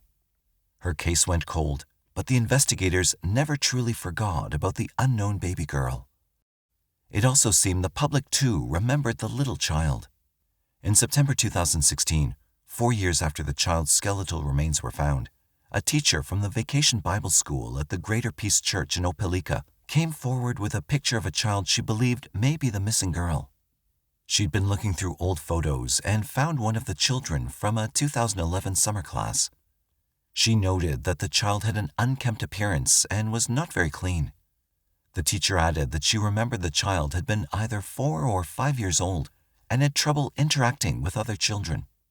She could not, however, remember her name, and the church did not keep records of the children who attended classes. What did strike investigators was that the church had only been 10 minutes away from where the remains were found. Using imaging software, investigators enhanced the photo and circulated it to all databases, hoping it would generate fresh leads. Still, no one came forward. In 2017, the University of South Florida Institute for Forensic Anthropology and Applied Science made a request to investigators to exhume the remains so that they could perform an isotope test that could determine which region of the country she may have originated from. It was a success, and they discovered she may have lived in the southeastern United States. It was something for investigators who had been searching for a needle in a haystack, but they were not giving up just yet. New technology was being developed and used to solve cases, and in 2018, they took another shot at identifying the baby Jane Doe. The Opelika Police Department had teamed up with Othram Labs and Barbara Ray Venter, a genetic genealogist at the lab, to begin analysis of the genetic material from the bones. It had taken a few years to secure permissions for the testing, and in January 2022, the remains were sent off to Othram Labs in Texas, where the task of identifying the baby Jane Doe began. In the meanwhile, investigators followed up the leads they received over the years and theorized that the unknown child could have had ties to Orlando, Florida, southwestern Virginia, or northeastern North Carolina. It had taken the major part of 2022, but by October that same year, Ray Venter had been able to identify the father of the child as 50-year-old Lamar Vickerstaff.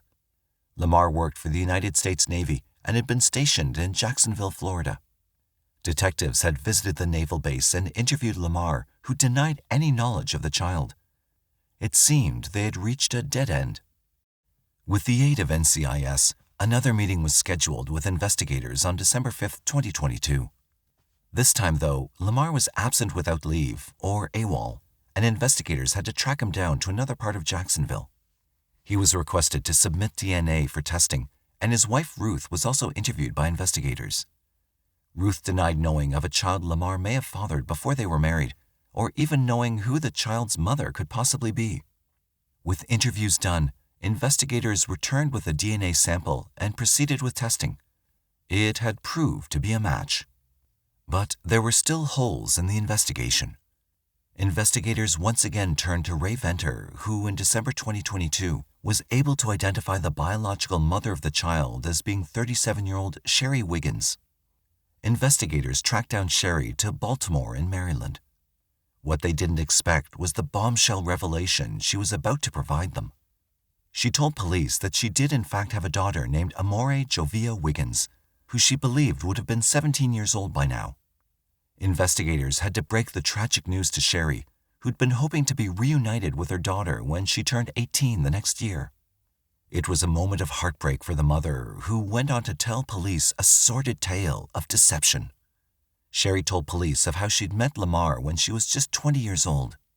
They had been in a relationship when she'd fallen pregnant with Amorre. She gave birth to the baby girl on January 1, 2006, and named her Amorre, which means love in Spanish, but soon after she split up with Lamar due to complications with his family. She then provided police with documentation that ripped through the lies told by Lamar and Ruth in their interviews. In 2009, Lamar took custody of Amorre along with his wife Ruth. Sherry at the time was still young and had a few misdemeanor criminal records. She believed that Lamar and Ruth would provide a stable home environment for her little girl. Since 2009, Sherry agreed to pay alimony for Amorre and believed that when she became an adult, she could explain all that she ever wanted was to provide her with a stable home and, in her own way, support her financially. It was a bitter blow for Sherry when police explained that Amorre was never enrolled in school or reported missing. She soon realized that Lamar and Ruth had deceived her all these years when they knew exactly what happened to Amorre. She explained that on several occasions she'd tried to call Lamar to find out about Amorre, but he rudely cut her off and denied her any access to their daughter. Sherry then told investigators about Lamar's background. Lamar Vickerstaff was born and raised in Opelika and graduated from Opelika High School in the 1990s. He joined the Navy in 2001 and had been stationed in Norfolk, Virginia, Honolulu, Hawaii, and recently in Jacksonville, Florida. Prior to marrying Ruth in May 2006, he'd been in a relationship with Amorre's biological mother, Sherry Wiggins, when she lived in Norfolk. As stated by Sherry, his family did not approve their match, particularly about them having children out of wedlock, and they subsequently split. Lamar knew many people and still has family that live in and around Opelika, where Amorre's remains were found. This information was enough for investigators to tie up loose ends in their investigation into the murder of the Opelika baby Jane Doe. On January 19, 2023, Opelika Police Department announced the identity of the baby Jane Doe to be that of Amorre Jovia Wiggins, who would have been 6 years old at the time of her murder. Police Chief Shane Healy told reporters that their investigation had led to the arrest of Amorre's biological father, Lamar Vickerstaff, and her stepmother, Ruth Vickerstaff. He also commended Sherry Wiggins in being instrumental in tying up the loose ends that led to the arrest of both suspects. Healy held back tears as he told reporters of how Amorre had become part of their family. "Since that day, baby Jane Doe has been a part of our OPD family," he said. He also said that Sherry never faltered on payments for her daughter and has been fighting appeals in order to win back custody of her daughter.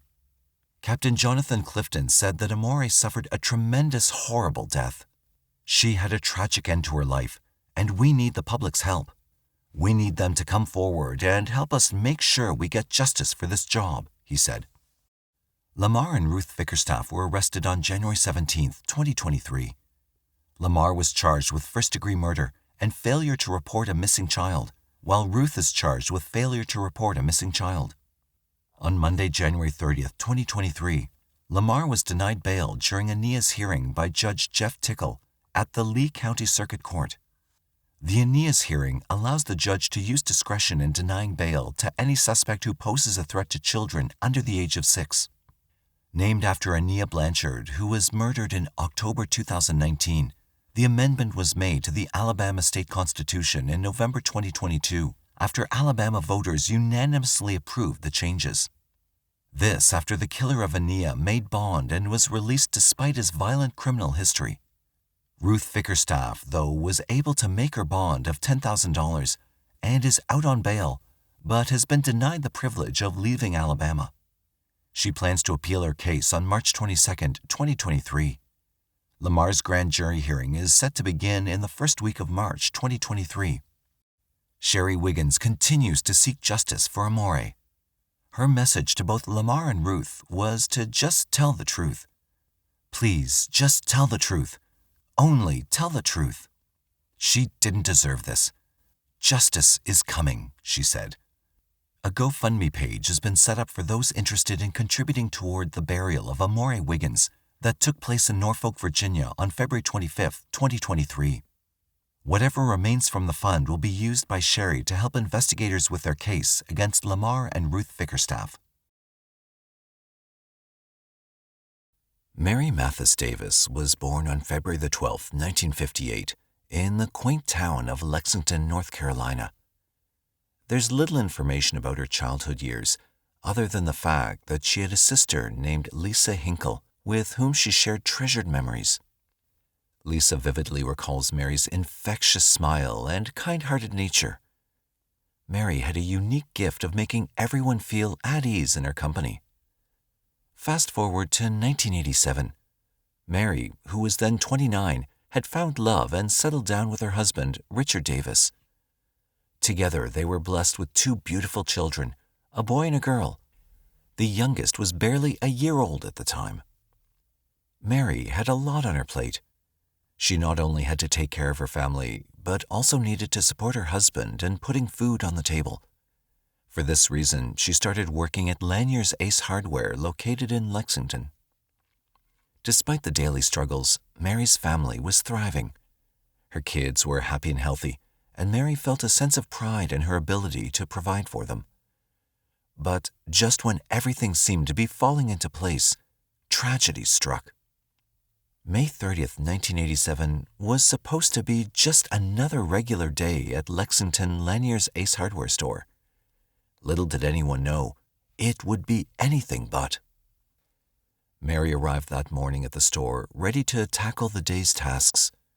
With her usual warm smile and contagious energy, she quickly got to work. After completing her morning duties, Mary decided to take a break and headed out for lunch. However, when she didn't return in a timely manner, her colleagues became worried. The store fell into a state of confusion as they searched for any signs of her whereabouts. Had she gotten lost? Had something terrible happened to her? With each passing minute, their initial confusion turned into concern, then worry, and finally, pure panic. Without wasting another moment, they reached for the phone to dial 911 and reported Mary missing. They knew they couldn't keep Mary's family in the dark, so they made another call to inform them about what had happened. From the moment the police received the call about Mary's disappearance, they sprang into action and searched high and low for any sign of the missing woman. However, the search yielded nothing. As the hours ticked by, the mystery of Mary's disappearance deepened, and the questions continued to pile up. Mary's family was left with an unbearable ache in their hearts, and they hoped and prayed for her to be found safe and sound. May 31st, 1987, which was the day after Mary's disappearance, was one etched in the minds of everyone in the town. As the sun began to rise, an urgent call came through to the police station. The caller reported a body found behind the Winn-Dixie supermarket. A team of officers rushed to the scene, their hearts pounding with anticipation and dread. Mary's lifeless body lay there as if waiting for them to find her. The search was over, but the mystery of what happened to her was only beginning to unfold. Despite questioning the supermarket employees, the police were unable to gather any information. Disappointed, but determined to find answers, they took Mary's body for an autopsy, hoping that it would shed some light on her untimely demise.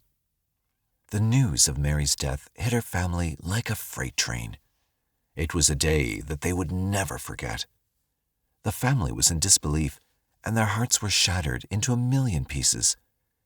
They were left with nothing but grief and questions. Days after Mary's body was found, the autopsy results finally came in. The details of Mary's murder were more gruesome than anyone could have ever imagined. She'd been strangled and sexually assaulted. This revelation sent shockwaves through the community, and the police knew they had a killer on their hands. The detectives assigned to Mary's case were not about to let this killer slip through their fingers. They pored over every scrap of evidence that had been collected from the crime scene. Unfortunately, the technology available at the time was limited, and they hit a brick wall in their investigation. Despite this, detectives refused to give up. They worked around the clock, following up on every tip and lead that came their way. They knocked on doors and interviewed witnesses. However, as the days turned into weeks, and the weeks turned into months, the pace of the investigation began to slow down. The leads eventually dried up, and the case went cold for many years. Mary's murder case was given a fresh start in 2022 when a new team of detectives took on the investigation. They submitted physical evidence to the North Carolina State Crime Lab and received confirmation that it was useful. The State Bureau of Investigation was brought in, and they enlisted Othram, a private lab in Texas that specialized in forensic genealogy. DNA evidence from the case was then sent to Othram, whose team of scientists worked tirelessly day and night to develop a genealogical profile of an unknown male suspect. Months passed, with the team dedicatedly scrutinizing every detail, until, finally, they pieced together the identity of the elusive culprit. The name of the suspect was revealed to be Russell Grant Wood. With this finding, the case was finally closed after all these years. Unfortunately, Wood was discovered to have passed away in 2013 at the age of 58, leaving no possibility of justice. Had he been alive, he would have faced charges of first-degree murder, first-degree kidnapping, and first-degree rape. Mary's family was notified of the breakthrough on February 3, 2023, and expressed their gratitude to the dedicated detectives who worked tirelessly on the case. Mary's story began in the Czech Republic, where she was born on August 4, 1908. At the tender age of 8, Mary and her family made the long journey to the United States and settled in the picturesque village of Lennon in Michigan. Years passed, and Mary found love and companionship with her beloved husband, Leonard Prieur. They were married in 1951, and their love stood the test of time until Leonard's death on July 15, 1992. Mary never had any children, but she wasn't alone in her quiet, peaceful life. Her dog Pookie was always by her side. By 1997, at the age of 88, Mary's daily routine consisted of taking long walks with Pookie and exchanging cheerful greetings with her friendly neighbors. She was also a woman of faith and regularly attended services at St. Mary's in Schwartz Creek and St. Robert in Flushing. Her life was simple, but she was content. However, something unexpected happened that shattered Mary's peaceful existence and shook the village of Lennon to its core. On February 27, 1997, James Prieur, Mary's brother-in-law, decided to make his way to her house to check up on her. As he approached the house, he noticed something was off. The door was ajar. Without hesitation, he entered and was greeted by the sight of Pookie, Mary's loyal companion, wagging its tail at him. But there was no sign of Mary. He called out her name, but the only response was the echo of his voice bouncing off the walls. With each passing moment, James grew more and more concerned. He searched every nook and cranny in the house, but Mary was nowhere to be found. The thought of the 88-year-old woman venturing out on her own without her dog and leaving the front door wide open was unimaginable. As he stood there in Mary's empty house, James knew in his gut that something was not right. At around noon, he called the police to report that Mary was missing. The police were quick to act, and they mobilized their best resources to aid in the search. Among them were the Michigan State Police canine teams, who were in the middle of their training nearby. 2 hours after Mary's disappearance was reported, a trooper and his trusted canine companion were deep in the woods, about 150 feet from Mary's house, scouring the area for any sign of the missing woman. Suddenly, the dog's instincts kicked in, and it led its handler to a bundle wrapped in a blanket. As they approached, the trooper's heart sank as he realized it was Mary's lifeless body. The scene was chaotic as more officers arrived to secure the area and gather evidence. It was a devastating blow to everyone involved, and the weight of the tragedy hung heavy in the air. An autopsy revealed that she'd been subjected to unspeakable horrors. She'd been violated, suffocated, and beaten to death. Biological evidence from her body and clothing were collected and stored. But despite their best efforts, the detectives were at a loss. The technology of the time was inadequate to process the evidence, and detectives could only hope that the future would hold more promises of solving the case. As the community mourned the loss of Mary and wondered who could commit such a heinous crime against a sweet old lady, they came together and raised a staggering $20,000 reward for information leading to an arrest and conviction. However, months passed without any significant leads, and the reward money was returned to the donors. Despite the lack of progress, the detectives refused to give up. For reasons unknown, their focus eventually fell on Michael Burr, a 17-year-old who lived just a few doors down from Mary. They interrogated him multiple times, but they couldn't find any evidence to link him to the crime. They took a DNA sample from him, but it sat in storage with no leads. As time went on, the case grew colder, but the detectives never forgot about it, and they continued to hope that one day justice would be served. In 2002, Chris Swanson was assigned to Mary's case. From the moment he took the case, he felt an unrelenting urge to bring justice to the victim and her family. For years, Chris conducted countless interviews and chased leads across the country, hoping to uncover the truth.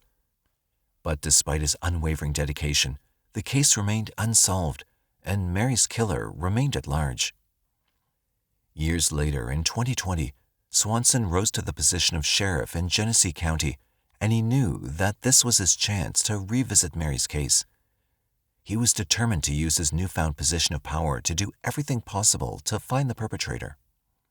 Finally, in 2021, a break in the case emerged. A DNA sample taken from Burr back in 1997 was sent to the lab for testing. The results were compared to the biological evidence taken from Mary's body, and after weeks of waiting, the detectives received the news that they'd been hoping for. The DNA was a match, and with that, they knew they'd solved the case. On November 11, 2021, Burr, at the age of 41, was arrested at his residence in Lennon, and he was charged with a litany of heinous crimes, namely felony murder, first-degree criminal sexual conduct, and kidnapping. The authorities were determined to ensure that he faced the full force of the law. A year later, in December 2022, Burr faced the prospect of a trial that would undoubtedly seal his fate. However, he decided to take a different route. In a surprising turn of events, Burr pleaded guilty to one count of second-degree murder and first-degree criminal sexual conduct. It was a risky move, but it was part of a plea agreement with prosecutors who agreed to reduce the murder charge and drop the kidnapping charge in exchange for his plea. Finally, on February 3, 2023, Burr was sentenced to 10 to 20 years in prison at the Genesee County Circuit Court. It was a moment of closure for Mary's family and everyone involved in the case. Justice had been served, and Burr would spend the next decade or two behind bars, paying for his crimes. William Newton was born on July 26, 1965, in Eau Claire, Wisconsin. It's unclear who his mother was, but his father's name was Richard Harriman. Newton also had a half-sister by the name of Michelle Oliver. It's not clear who Michelle's mother was. From a young age, Newton had a unique talent. He loved to write poetry. His passion for words only grew as he attended grade school and junior high school in Eau Claire. However, life had other plans for him. In 1979, when Newton was 14, he and his mother moved to Ladysmith, Wisconsin, and he had to start over in a new school. After completing his freshman year of high school in 1980, he and his mother moved again, this time to Oklahoma City. It was a big change for William, and perhaps he got tired of constantly moving from one place to another, because one day he made the bold decision to travel down to Eau Claire to be with his father, Richard. He hoped for a warm and loving welcome, but instead of open arms, Newton was met with a cold reception. His father refused to let him in and slammed the door shut in his face. The rejection was devastating, but it also made him realize he could succeed on his own. So he set off on his own journey. Newton's journey of self-discovery took him on a whirlwind tour of the United States. He traveled far and wide, immersing himself in the vibrant cultures of each city he visited. 4 years later, in the bustling city of Los Angeles, Newton found himself living the dream. He'd landed a job with a prestigious entertainment company as a beautician and choreographer. But that wasn't all. Newton had also taken up a job at the notorious Hollywood Spa, a legendary gay bathhouse. And it was at the spa that Newton met David Ray, a man who would change his life forever. David was a gay movie producer who saw something special in Newton and decided to take him under his wing. With Ray's guidance, Newton landed roles in several of his productions and eventually became a key player in the industry. Their business relationship quickly turned into a romantic one, and by 1987, the duo founded their own adult movie company, London Ray Productions. Newton and David lived lavish lifestyles for many years, partying at clubs and indulging in drugs when not on movie sets. But in 1990, their relationship hit a rough patch and Newton decided to take a break from Los Angeles.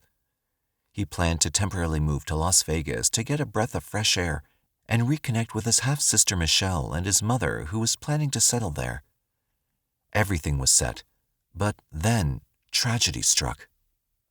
On October 28, 1990, Newton headed to Rage nightclub, one of his favorite spots in Los Angeles, for one last night out.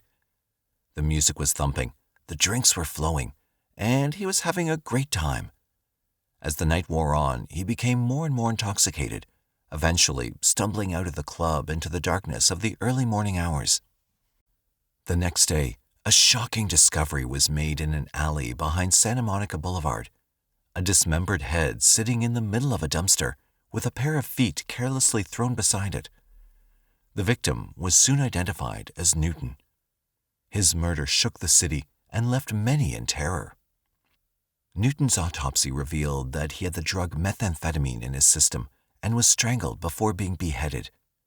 An investigation led by Detective Wendy Burnt was immediately launched to uncover the truth behind the gruesome murder.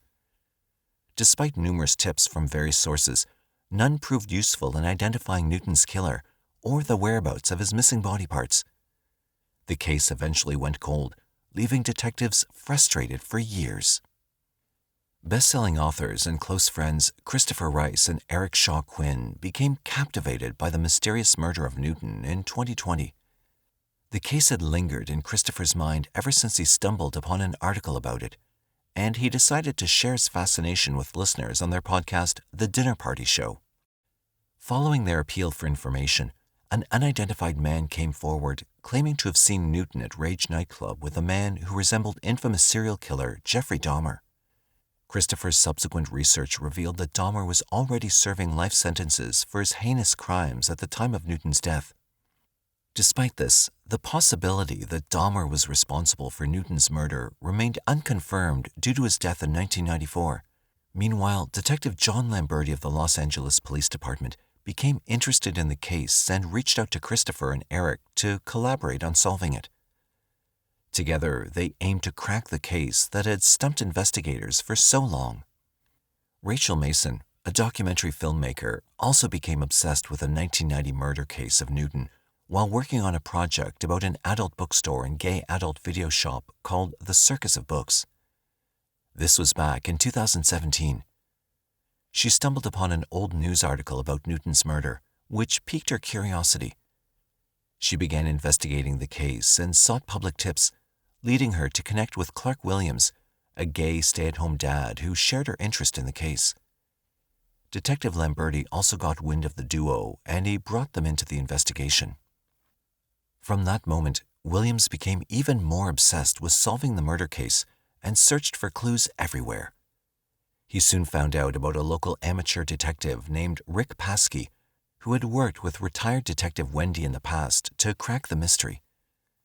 Although disappointed to discover that Rick was dead, Williams conducted thorough research and found out in early 2022 that Rick, under the alias Richard Lawrence, led a double life as a gay porn producer.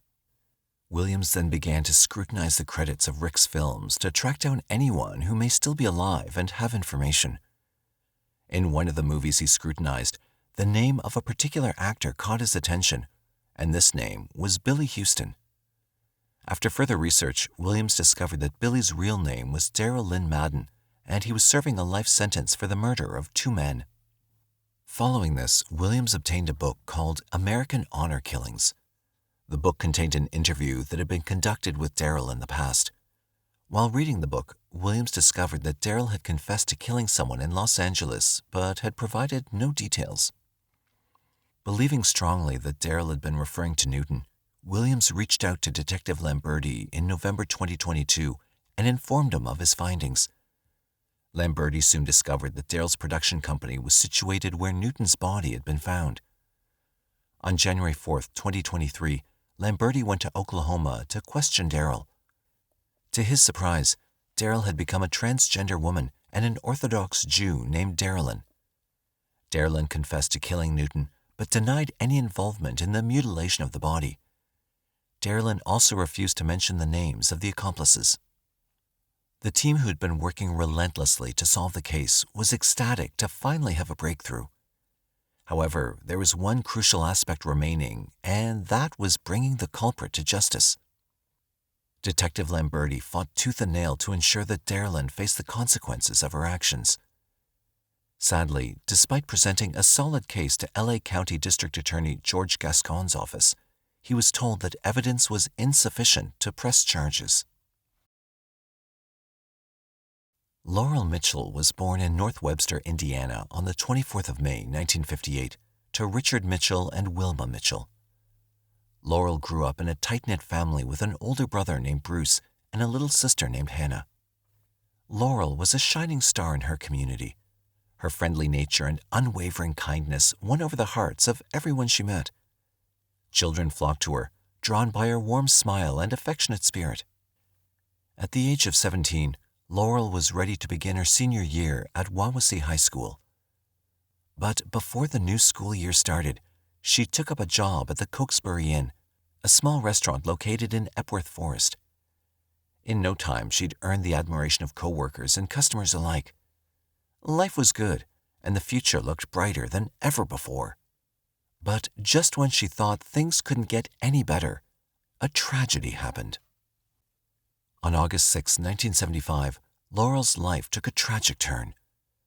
That particular day, she'd made plans to meet up with close friends at Adventureland, a popular amusement park located half a mile away from the Cokesbury Inn.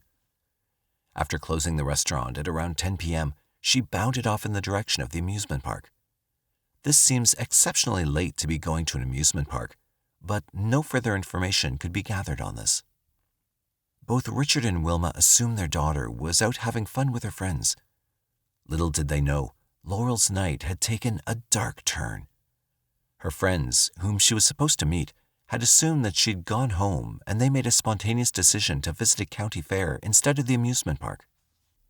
At midnight, a friend of Laurel's who was staying with Laurel's family at the time returned to the house, and she was stunned to discover that Laurel was not at home. She'd been part of the group Laurel was supposed to meet up with. Desperate for answers, Laurel's friend explained the night's events to Richard and Wilma, leaving them with a sinking feeling in the pit of their stomachs.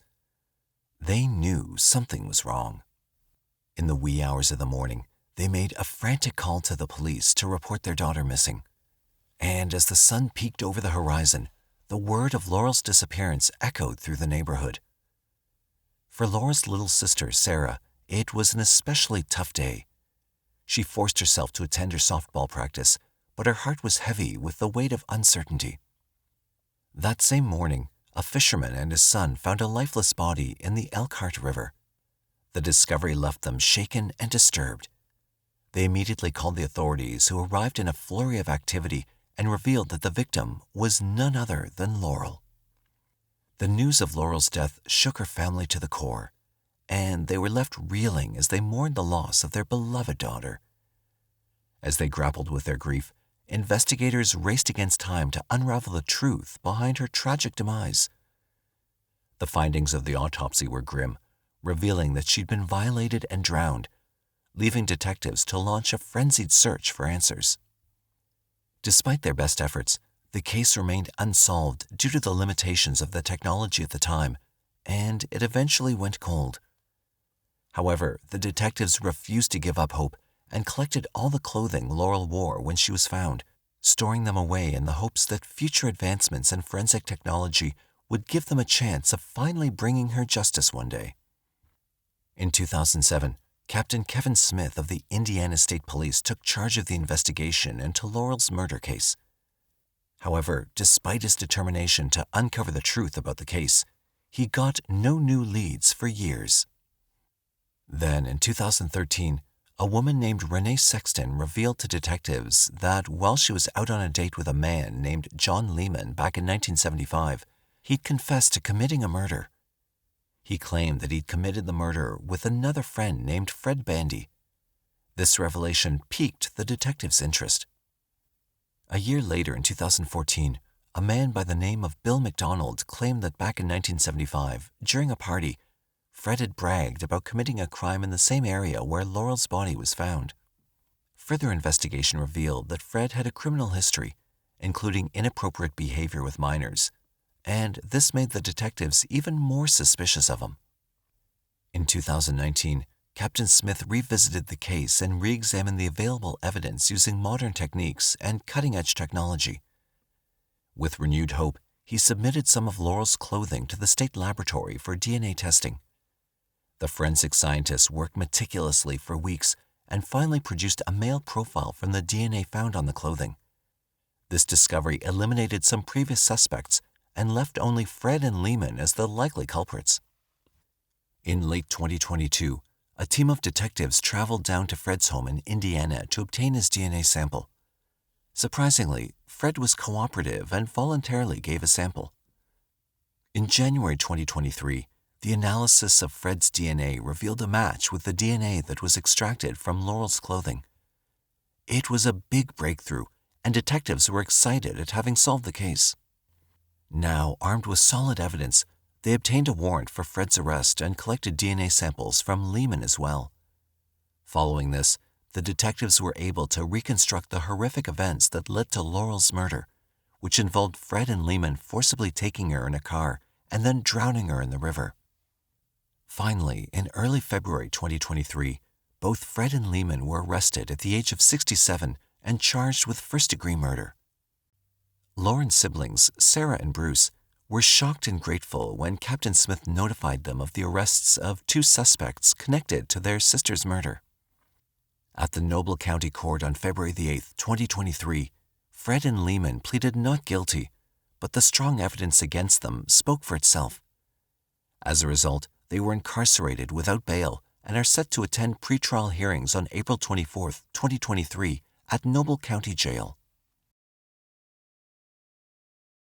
It was a sweltering day on August 3, 1980, and 2 field workers on Seavers Road in Dixon, California, were hard at work tending to the fields. As they toiled away, they suddenly stumbled upon something that made their blood run cold. There, lying in the cornfield, was the lifeless body of a woman.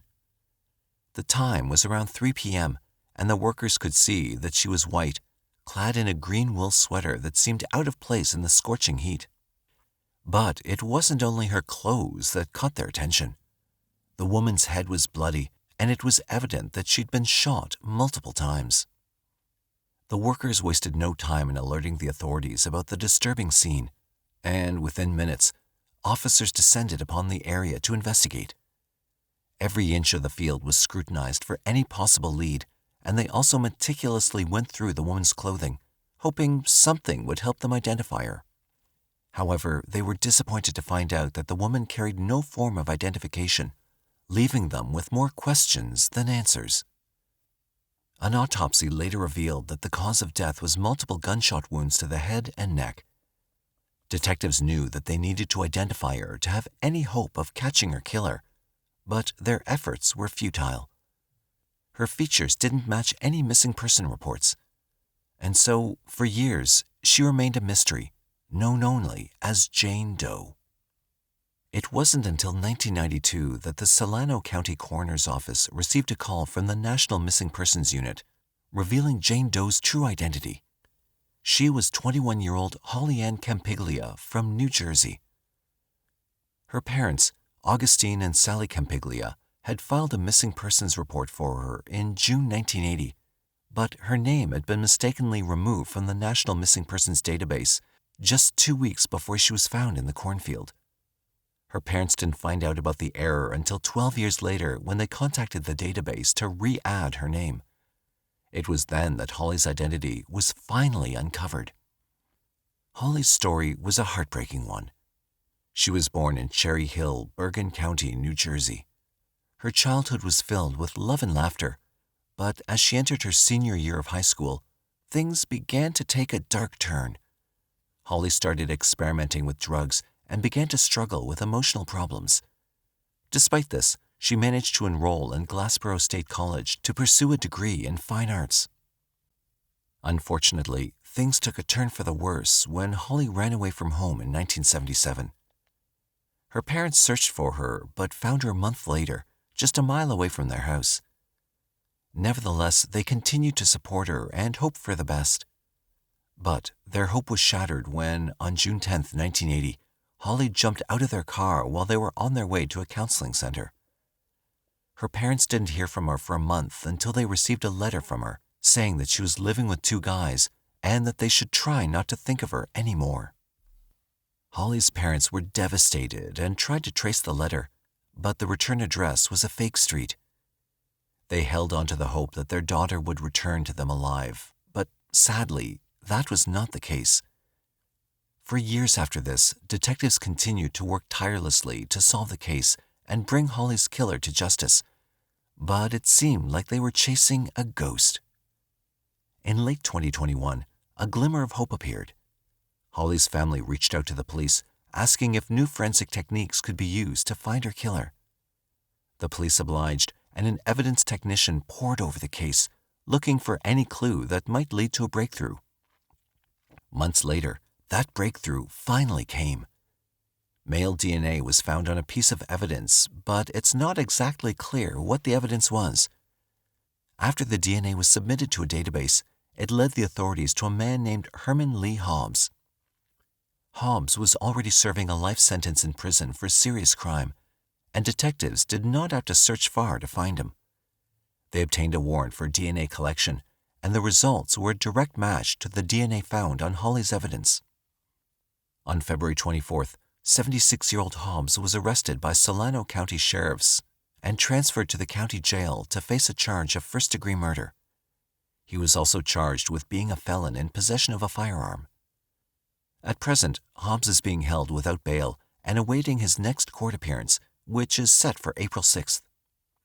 For Holly's family, this long-awaited development brings a sense of closure and a chance to finally begin the healing process after so many years of pain and uncertainty. For 13 years, the bizarre hit-and-run death of 22-year-old Jamin Robinson haunted his family, friends, and investigators alike. It wasn't until a witness finally came forward and revealed the truth to investigators that the case was eventually turned on its head and led to the arrest of an unlikely suspect. Jamin Leroy Jackson was born on March 31, 1989 in Independence, Louisiana, a quiet, close-knit rural southern community. He was raised along with his sister, Chastity Jackson, with whom he shared a close bond. Devoted to church and family, Jamin had always worked hard to achieve his dreams and fight for his goals. He was popular and always willing to offer help to anyone in need.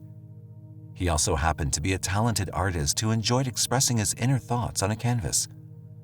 But all these dreams were cut short one fateful night.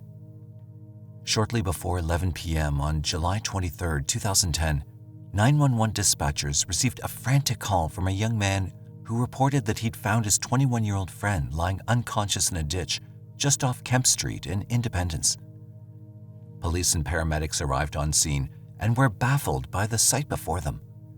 It was clear the young man lying in the ditch had been injured badly, but there was no blood at the scene or any wounds on his body. He was immediately stabilized by paramedics before being rushed to the Lally Kemp Regional Medical Center. At the hospital, doctors discovered he'd suffered multiple head injuries.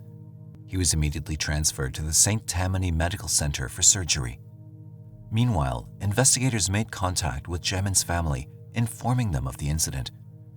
As Jamin's family rushed to be at his bedside, doctors performed emergency surgery. Doctors were able to stop the excessive internal bleeding.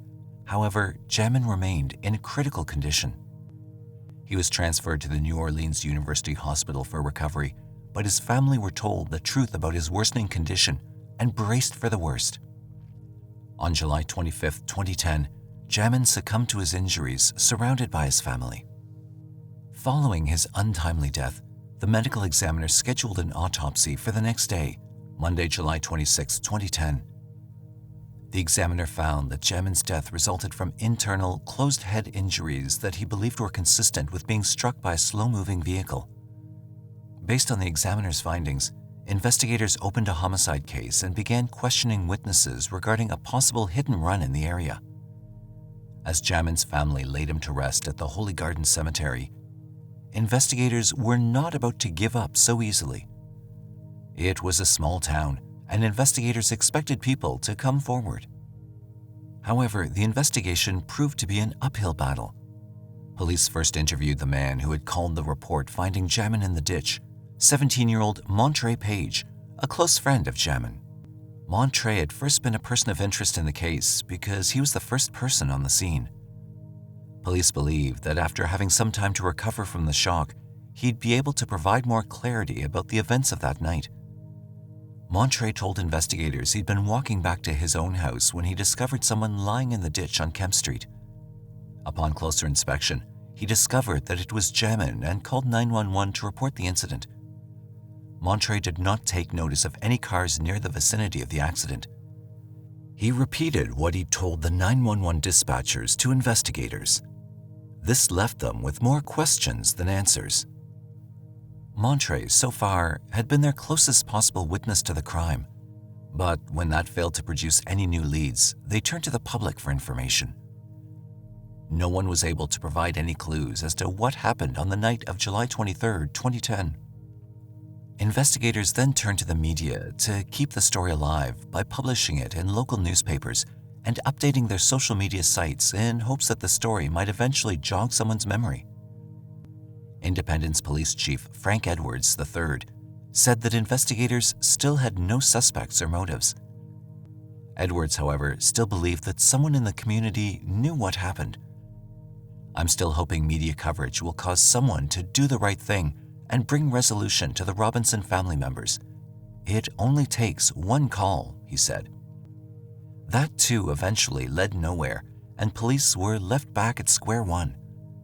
The case grew cold, but for Jamin's family, their pain continued to take hold deep within their hearts and minds. In 2017, after 7 years of going around in circles with the case, Independence Police Department turned to the Tangipahoa Parish Sheriff's Department to help in investigating the leads and possibly looking at the case from a different angle. The Sheriff's Department Crime Stoppers Division helped by setting up a tip line, inviting the public to call in and offer any lead possible anonymously. Crime Stoppers Director Jody Powell said the death of Jamin was a tragedy, and their main aim was to give the family some justice. "I would love to give this family some peace." Chief Edwards and the Tangipahoa Parish Sheriff's Office detectives continue to explore all tips. Still, the number of leads has dwindled significantly, said Powell. With no new leads, the case once again shifted hands, landing on the table of cold case detective Mike Strickland. Strickland had been known to find clues where many believed it was impossible. In 2019, Strickland began the investigation and slowly tried to reconstruct the events that led to Jamin's death. He spoke to a second coroner who read over the reports and agreed that the injuries suffered by Jamin were consistent with trauma caused by a slow-moving vehicle. Interestingly, though, it was noted that it was also possible that someone could have hit Jamin in the back of the head during an altercation that could have caused similar injuries. Working with this second possible theory, Strickland's slow but determined method eventually paid off when, in January 2023, a witness came forward with new information regarding the Jamin Robinson case. Investigators believed that the witness had finally come forward after living with the burden of guilt, knowing who was responsible for taking the young man's life and wanting to seek justice for everyone involved. This was also spurred on by the constant media interest in finding the person responsible for Jamin's death. Detectives have not yet released the exact information regarding what the anonymous witness had said regarding the case. However, the witness told detectives the hit-and-run theory had been a cover-up and that Jamin's close friend Montre Page was, in fact, responsible for his death. It was a startling revelation, as detectives realized their alleged killer had been lying to their faces this entire time. Now aged 30, Montre was not hard to track down. In the years since Jamin's death, Montre had become entangled in the criminal underworld. On February 10, 2023, the Tangipahoa Parish Sheriff's Office located Montre in Chambers County, Texas, where he'd been working in construction. He was arrested for jumping bail on a felony case and for the second-degree murder of Jamin Robinson and extradited back to Louisiana. Prior to being arrested for Jamin's murder, Montre was arrested and charged for several drug-related felonies on November 16, 2021. He was ordered to wear an ankle bracelet and remain under house arrest until November 19, 2021 for sentencing. Montre, however, was able to remove the bracelet and flee to Texas. The long arm of the law eventually caught up with him as he was sentenced to 90 years in prison on February 27, 2023, for charges that included possession and distribution of illegal substances, possession and illegal use of controlled dangerous substances, and possession of firearms or carrying concealed weapon by a convicted felon. Montre is still awaiting trial for the second-degree murder of Jamin Robinson. He was officially named a suspect in the case following eyewitness accounts and new evidence that has recently come to light. For the family of Jamin Robinson, it's both a relief and a shock to hear about Montre being the suspect in his murder. Chastity Jackson knew Montre had a dark past. Montre was our neighbor. He regularly moves back and forth from Texas, and I think they charged him with some crimes there too, she said. For now, they wait for the trial that will finally reveal the truth of that fateful night Jamin was snatched from their lives. On June 28, 2004, a maintenance worker made a gruesome discovery while cutting away at overgrown brush near a rest stop in Wright City, Missouri. As he approached a picnic table down a slight embankment along Interstate 70, he noticed what appeared to be a nude person lying in the overgrown grass. Upon further inspection, the worker discovered that it was the torso of a woman, minus the head, hands, and legs. All that was left on the body was a black bra. He immediately contacted his supervisor, who called the police. When the police arrived, they questioned the maintenance team regarding any unusual activity in the area. They then conducted a search of the area in order to find other possible body parts, but discovered nothing. A few witnesses who frequently used the interstate road were also questioned. Some said that they saw a white utility van in the area a day before the body was found. A knife was also located in a sewer drain near the torso. The torso was taken to the Warren County Coroner's Office. Not much could be done to determine the identity of the woman or the manner in which she'd been killed. The coroner, however, determined that she'd been dead for several hours before being found. He also made note of 2 scars on her abdomen, one from a possible C-section surgery and the other from an appendectomy. Other than collecting DNA from the torso and foreign DNA found on the remains, investigators were left scratching their heads as to who the body could belong to. Although investigators pored through missing persons reports, nothing could be found that would link their Jane Doe to anyone in the system. The case grew cold, and after 4 months, on October 24, 2004, County Coroner Dr. Roger Mozzie arranged for a simple burial of the remains with a pole post-style memorial at the Warren County Cemetery. Together with his family, they held a memorial service for the unknown woman at the Pittman Funeral Home in Warrenton. She was given a placeholder name, the I-70 Jane Doe. 10 years later, in 2014, the Warren County Sheriff's Office reopened the cold case led by Lieutenant Matt Schmutz. After searching through missing persons files once again, they still found no new leads. It took another 2 years before a break in the case presented itself in the most unusual of ways. Brian Barker, a former Edwardsville, Illinois police officer, was taken into custody for questioning regarding a spate of burglaries between 2014 and 2015. During questioning with the Madison County Sheriff's deputies, Barker revealed that he'd been searching for his sister, Deanna Howland, since April 2006. Barker told officers that, in 2006, he'd submitted a DNA sample to the Warren County investigation team, but the results did not uncover a match. He explained that his sister led a transient life and had been a sex worker. Barker said that she'd gone missing around the same time that the I-70 Jane Doe had been discovered. He explained that his DNA samples had proved to be inconsistent with that of the I-70 Jane Doe. Upon hearing this, Madison County investigators contacted the Warren County Cold Case Department to report their findings. Lieutenant Schmutz ordered another round of DNA testing based on this new information. However, the results proved inconclusive yet again. This time, though, the Missouri State Highway Patrol Lab suggested that Schmutz attempt tracing a closer familial match. Barker suggested that his nieces, Deanna's daughters, provide DNA samples. After volunteering their DNA, testing began immediately. On March 22, 2016, Deanna Denise Howland was finally identified as the I-70 Jane Doe. Deanna was born on January 17, 1969, in Alton, Illinois. At the time of her death, she was 35 years old. Deanna struggled with substance addiction and was a known sex worker. She'd never been able to settle down and had always been on the move, living in numerous places before her untimely end. She'd been married at least twice and had 4 children from different fathers. Due to her unstable lifestyle, she had relinquished custody of all 4 children, leaving them to be raised by their fathers. On April 1, 2016, Deanna's daughter, 24-year-old Ashley Kinnear, held a memorial for her mother at an Illinois church together with family and friends. They then visited her resting place in Warren County to lay wreaths and flowers at her grave marker. Although Deanna's identity was finally confirmed, investigators still had the task of tracking down her killer. It would take another 7 years and advancements in technology to find the person responsible for Deanna's death. A combined effort by the Greater St. Louis Major Case Squad, Warren County Sheriff's Department, Madison County Sheriff's Department, and the FBI finally led them to a suspect.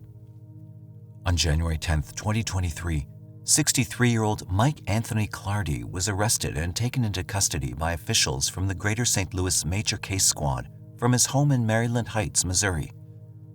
During questioning, Clardy eventually admitted to killing Deanna. He told investigators that he'd paid her for her services, but they'd gotten into an argument and he killed her in his home. Fearing being discovered, he decided to dismember her body and dumped her torso in Wright City and her other remains in St. Louis County. This, he believed, would not lead police back to his doorstep. Clardy, investigators said, had no prior criminal record and had been living a fairly quiet life with his wife in Maryland Heights. In 2004, after the death of Deanna, he'd suffered an accident at work that left him legally blind and living off a disability pension. On January 11, 2023, Clardy was charged with murder and the abandonment of a corpse. He's currently being held on a $1 million cash bond and is awaiting trial. If found guilty, he could face up to 40 years in prison. Lieutenant Scott Schoenfield said it was the hard work of investigators who refused to give up and the advancements made by technology that finally led to an arrest. DNA taken from the torso and the knife found at the scene had been used to develop a profile that ultimately linked Mike Clardy to the murder. He declined to explain exactly how these new tools helped solve the case, but said that a new source of information set them on the right path. Therefore, it was a combination of old-fashioned detective work and new technology that finally brought them to Mike Clardy. Our job is to bring justice for victims, but it's also to keep the community safe. One way of doing that is by putting people that are capable of this kind of violence behind bars where they can't hurt anybody ever again, he said. For Deanna's family, it was finally a sense of closure to a mystery that haunted them for years. Deanna's daughter, Ashley, said that the dedication of the investigation team was overwhelming, and it helped put her mind at ease knowing her mother didn't just abandon her. I knew that something had happened. I knew she didn't decide to just get rid of us. For me to know that there's this many other people that care, that believe that as well, I'm very thankful for all the major case workers, she said. And I knew that, something had happened. I knew she didn't just decide to get rid of us. And to me, to know that there's many other people that care and that believe that as well and that are interested in getting that side out, not just saying, and I just want to thank everybody.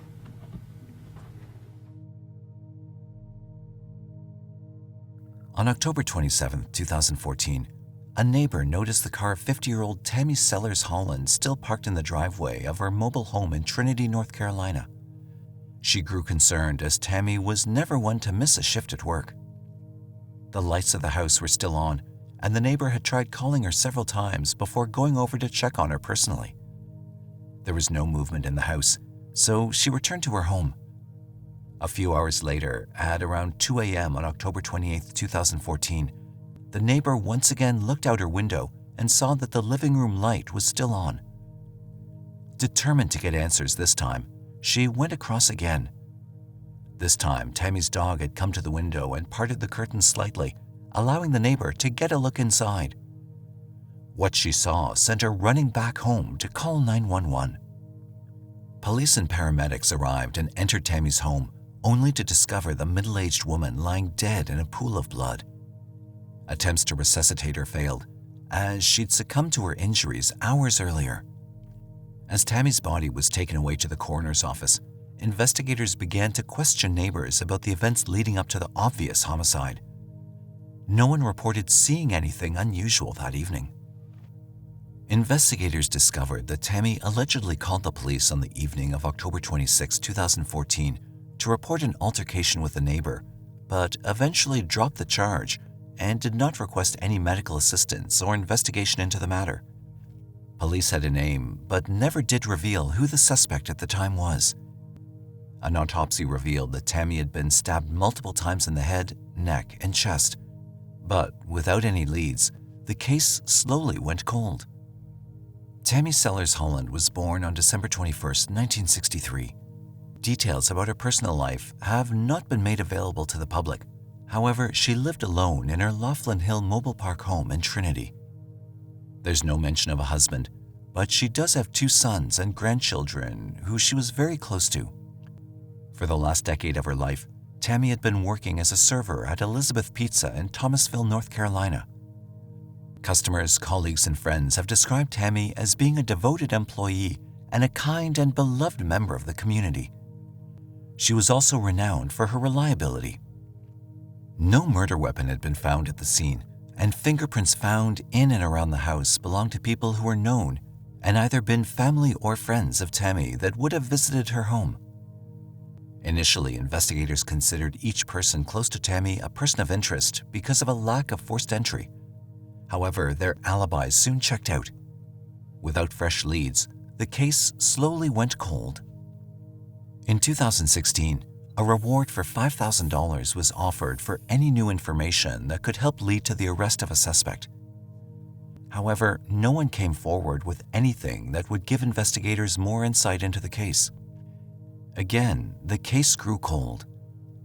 In 2020, the Randolph County Sheriff's Office, together with the District Attorney's Office, reopened the cold case by request of the family. A fresh set of eyes and deeper investigation uncovered new information.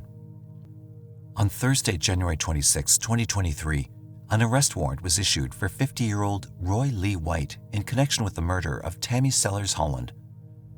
Rumors around town alleged that White and his wife had been involved in an altercation with Tammy just before her death, so he was brought in as a possible suspect.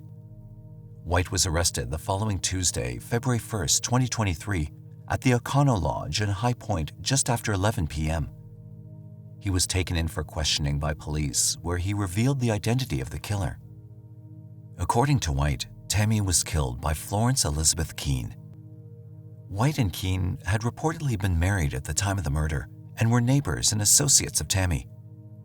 White revealed that he was witness to the murder, but insisted it was Florence who wielded the weapon that killed Tammy. White also revealed that Florence had died of natural causes in 2018. Investigators have not divulged what led to the breakthrough in solving the case or how White was linked to the crime. However, they did mention that both White and Florence had been interviewed during the initial investigation into the murder.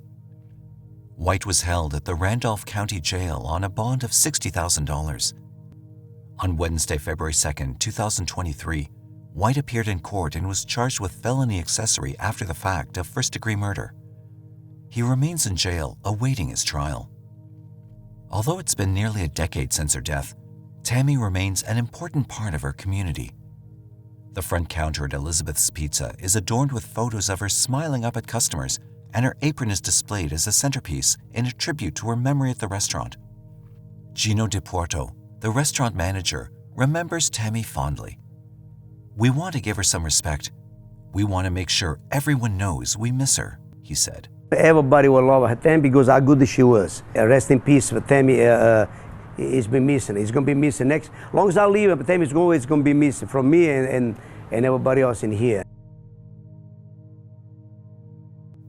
On October 19, 2004, Las Vegas police were called to the apartment of 28-year-old Keysha Brown on the 700 block of East Flamingo Road.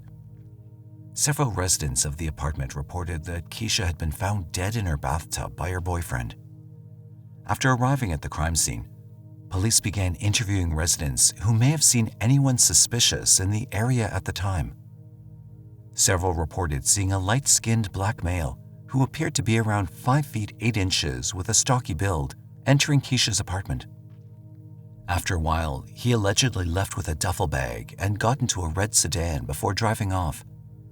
No one, however, could provide a proper description of the man.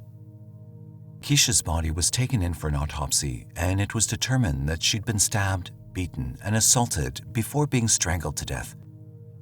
Investigators looked at every angle possible. They interviewed her family, friends, and neighbors to determine if she'd been involved with anyone apart from her boyfriend or had any links to people dealing in the illegal drug trade.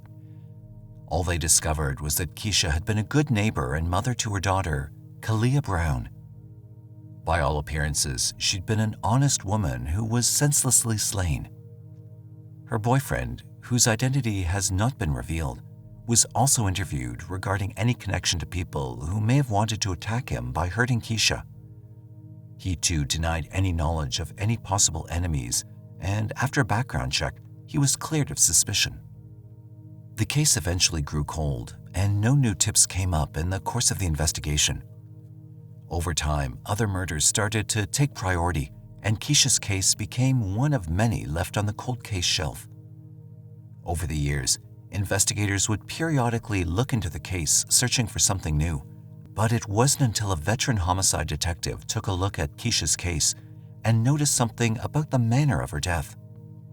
In August 2022, Detective Dan Long had been a part of the cold case unit and was looking over the Keysha Brown case file when he noticed a similarity to her death and several other cases he'd worked in 2005. Long requested a new round of DNA testing on the evidence that was found at the crime scene. In December 2022, Detective Long received the results, and it was as he suspected. Keysha's killer was none other than Norman Flowers. Flowers was no stranger to the police. He'd spent time in prison and had been paroled twice. According to records, Flowers had been out of prison for just 20 days in 2005 when he assaulted and murdered 18-year-old Sheila Quarles on March 24, 2005. She had been posed in a similar way to Keysha in the bathtub. On May 4, 2005, he struck again, this time killing 2 women from the same Russell Road apartment complex within a time frame of 8 hours. First, he assaulted, bludgeoned, and strangled 45-year-old Mary Lee Coote to death. Hours later, he assaulted and strangled 25-year-old Rena Gonzalez to death with a telephone cord. According to reports, he'd knocked on the doors of 2 other women who did not answer. All 4 women were assaulted, beaten, strangled, and posed. It also appeared all the women had been alone at the time of the murders. Following the murders, investigators interviewed Flowers and took DNA samples from him for testing. On June 6, 2005, Flowers was arrested for the murder of Coote, and investigators find that the violent crime spike had stopped suddenly. Investigators decided to test his DNA against the samples found at the Gonzalez crime scene. It was a positive match. Upon further investigation, they discovered that Deborah Quarles, the mother of victim Sheila Quarles, was the ex-girlfriend of Flowers. His DNA was matched to the crime, and in 2008, he was convicted and given a life sentence for the murder of Sheila Quarles. In 2011, he entered an Alford plea for the murders of Coote and Gonzalez. The Alford plea meant that Flowers did not admit guilt to the murder, but acknowledged that prosecutors could prove the case against him. Flowers did this in order to escape the death sentence if convicted at a trial, instead opting for 2 consecutive life sentences without the possibility of parole. Flowers, aged 48, was already serving the 3 life sentences at the High Desert State Prison when he was discovered to be responsible for Keysha's murder through DNA left behind at the scene. Metropolitan Police Department Lieutenant Jason Johansson said Keysha's murder was similar to 3 other cases in which all women were assaulted before being strangled to death and posed. All of those together made Detective Long instantly believe that he was working on another murder involving Norman Flowers, he said. Johansson said that Flowers was, by definition, a serial killer as he ticked all the boxes. At a press conference held on Thursday, February 23, 2023, to announce the closing of Keysha Brown's case, her family members stood in the background wiping away tears as the police announced the identity of her killer. Keysha Brown had been stabbed, beaten, and murdered by strangulation. Kalia Brown thanked police for their hard work in solving her mother's case as she cried uncontrollably. Flowers was served a warrant of arrest for assault and open murder in the case of Keysha Brown on the same day and remains in prison until his trial date is set. On November 29, 1988, 30-year-old Deborah Atrops never returned to pick up her 8-month-old daughter after an appointment at a hair salon in Tigard, Oregon. Her estranged husband, 34-year-old Robert Elmer Atrops, had picked up their daughter from the babysitter that afternoon and kept her until Deborah was done with her day's tasks. When she failed to arrive at his home by 8 p.m. that evening, Robert grew concerned and began calling friends and family to ask if anyone had seen her. The couple had been separated since June 1988, but were still married.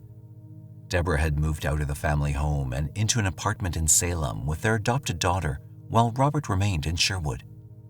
Robert called the police to report his wife missing. He explained that despite their differences, Deborah was not the type of person that would abandon their daughter on a whim. The next morning, November 30th, 1988, an official missing persons case was opened for Deborah.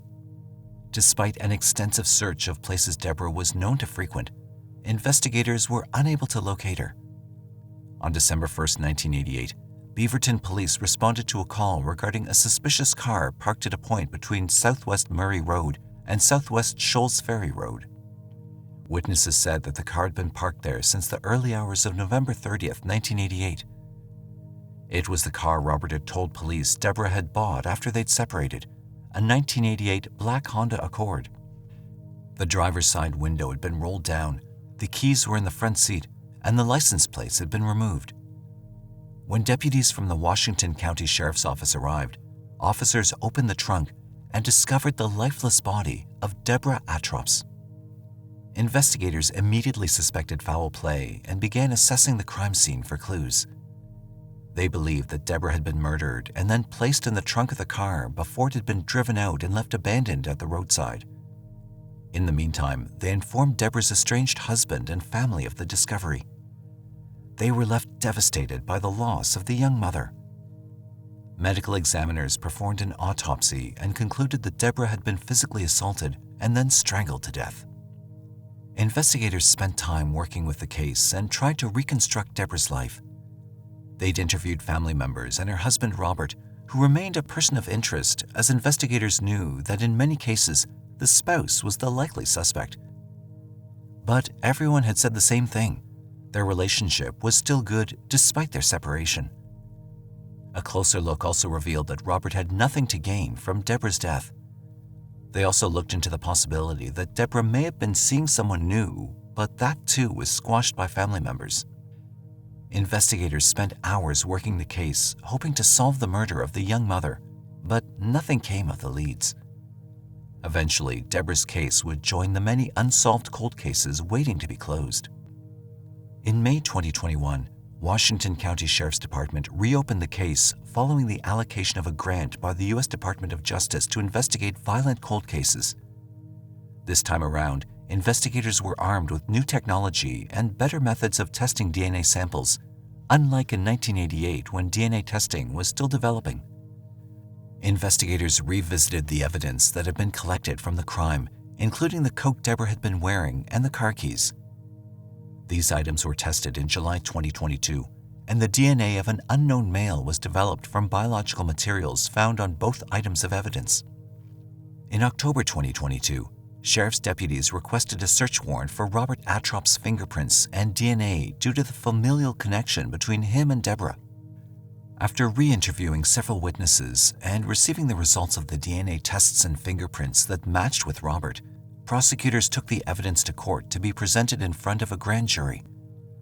On Tuesday, February 28, 2023, the grand jury indicted Robert Atrops, now age 68, on the second-degree murder of his estranged wife, Deborah Atrops, 35 years ago. On Thursday, March 2, 2023, Robert was arrested at his Newburgh, Oregon home. Upon Robert's arrest, Washington County District Attorney Kevin Barton said that he was proud of the work done by the cold case unit to ensure that victims and cases are not forgotten despite the passage of time. At his arraignment on the afternoon of Thursday, March 2, 2023, Robert entered a plea of not guilty and remains in custody at the Washington County Jail awaiting trial. Barton spoke to the press regarding cold cases. "We may think of these cases as being old, or we may use the word cold, but if you talk to the family and friends of the victims of these cases, they're very current issues for them.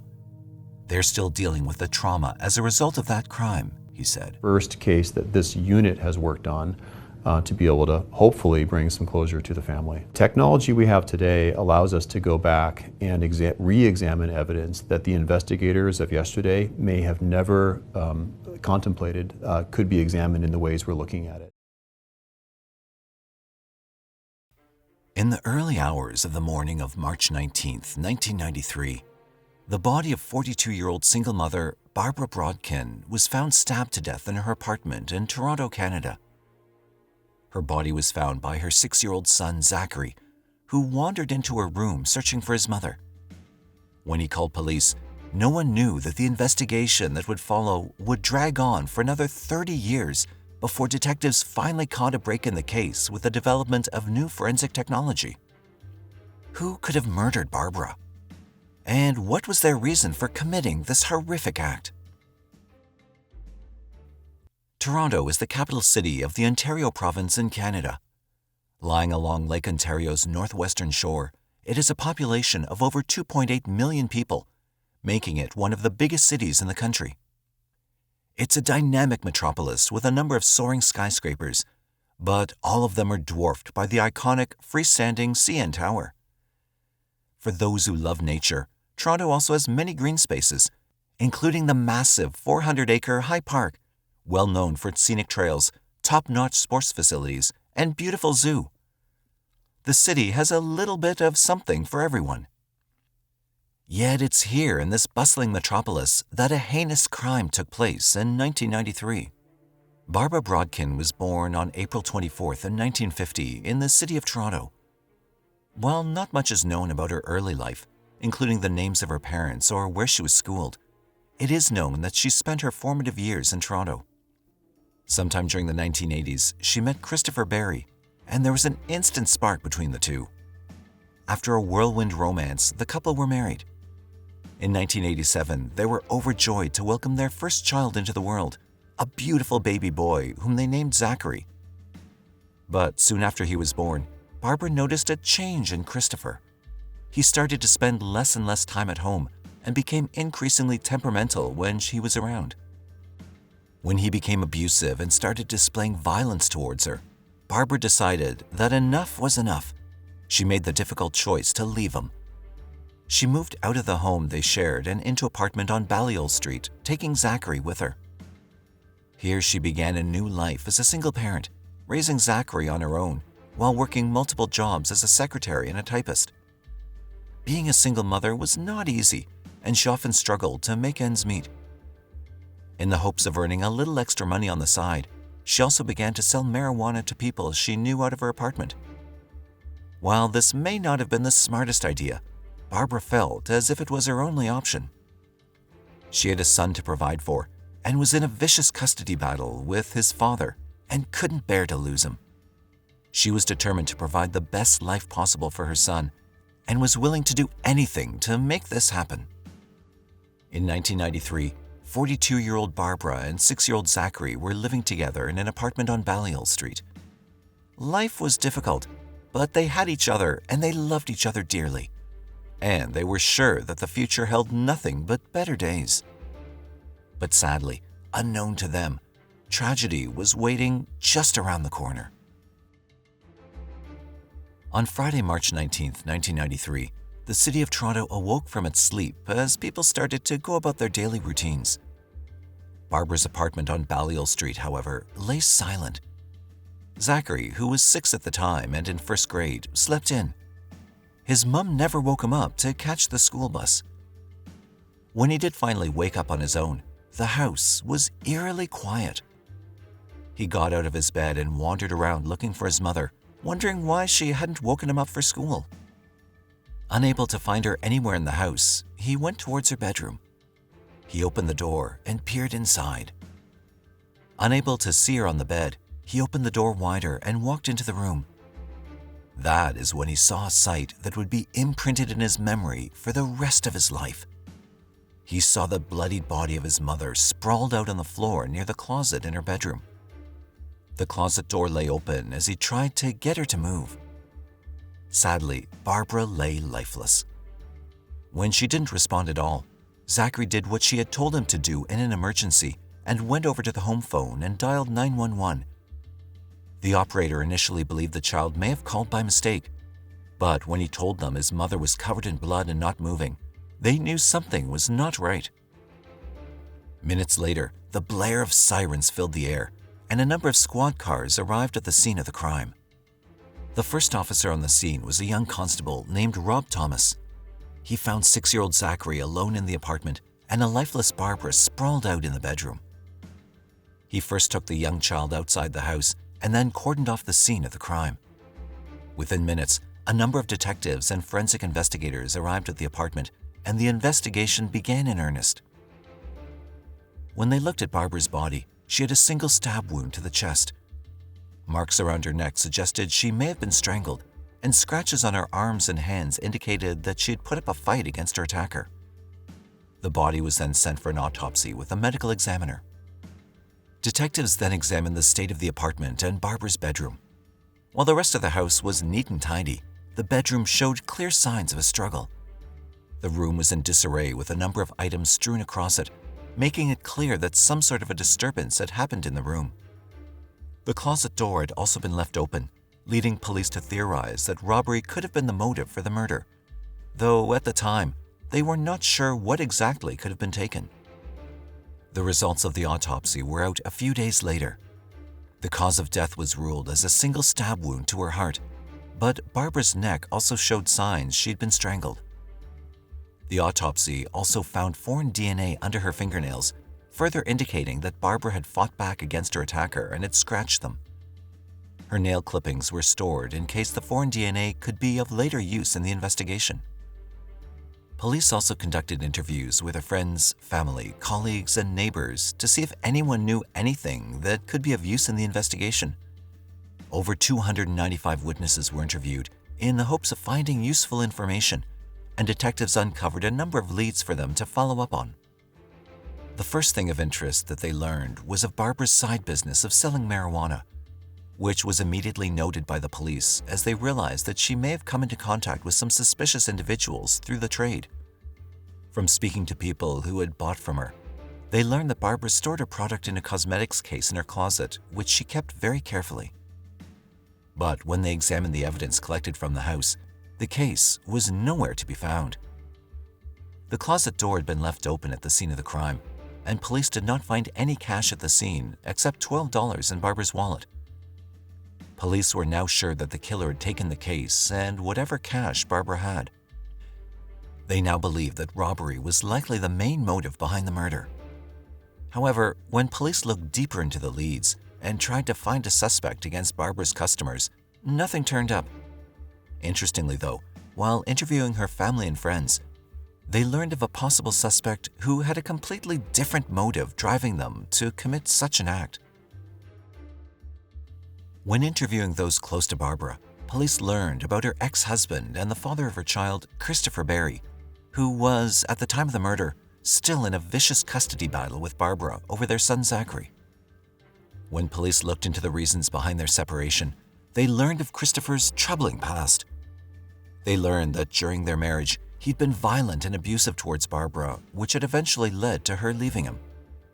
They also learned that apart from his history of domestic violence, he'd been charged with assault in a separate incident, and also had uttered a number of death threats towards Barbara in their fight for custody of their son.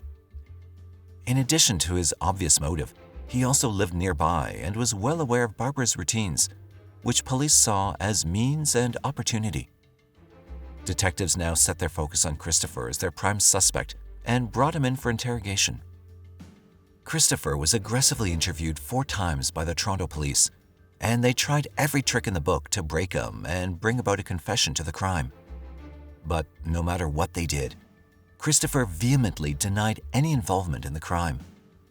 He also told them that at the time of the murder, he was with his girlfriend, and when the police questioned her regarding this, she backed up his alibi.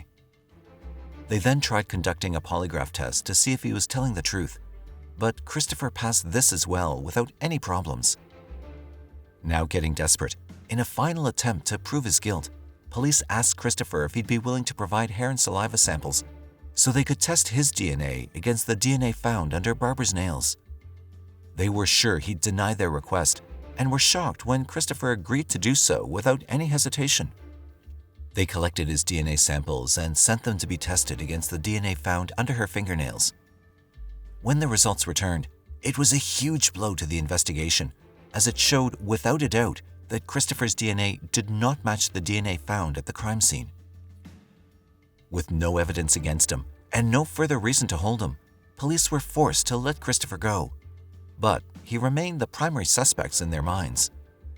After this, they had very few leads to follow up on and no other major suspects to pursue. And eventually, as time progressed, the case turned cold. For 24 years, the case lay dormant as the world passed by. Zachary, who was only 6 at the time his mum was taken from him, grew into a man and started a family of his own. But the memory and trauma of finding his mother's body at such a young age never left him. Finally, in 2017, the case was reopened by the Toronto Police Department. In a twist of fate, the lead detective on the case was none other than Rob Thomas, the young constable who had been first on the scene all those years ago. With over 2 decades of experience behind him, he was now the foremost polygraph officer in the Toronto Police Department and took the lead in the new investigation. Despite his many years on the force, he'd never forgotten the little boy he'd found alone those many years ago, and still felt a connection to the case and a longing to see justice served to Barbara's killer. Along with his team of detectives, Rob went through all the dusty case files in the hopes of finding some piece of evidence that had been missed during the original investigation. They tried looking up Christopher Barry to interview him again, but their hopes were dashed when they learned that he'd passed away in 2009. They then examined the physical evidence collected at the scene and decided to see if the DNA collected from under Barbara's fingernails could be of any use. The Center of Forensic Sciences extracted the DNA from the fingernail clippings that had been stored during the initial investigation and were able to develop a DNA profile. Expecting very little, they submitted this profile to the Royal Canadian Mounted Police-run National DNA Databank, where it was compared against samples of convicted offenders. They were overjoyed when it turned up a match, a man who had not been part of the initial investigation at all, Charles Mustard. For the first time in over 2 decades, detectives now had a new lead and new suspect to investigate. They immediately began a thorough investigation into Mustard in his past, and what they found was truly disturbing. Born in 1954, Charles William Mustard was the 7th and youngest child of the world-renowned Toronto surgeon Dr. William Mustard and his wife Elise. Dr. William was a pioneer of heart surgery and received an Order of Canada award and is also in the Canadian Medical Hall of Fame. However, outside his professional success, Dr. William was a demanding parent who was around very little of the time due to his work. He ran a tight ship at home.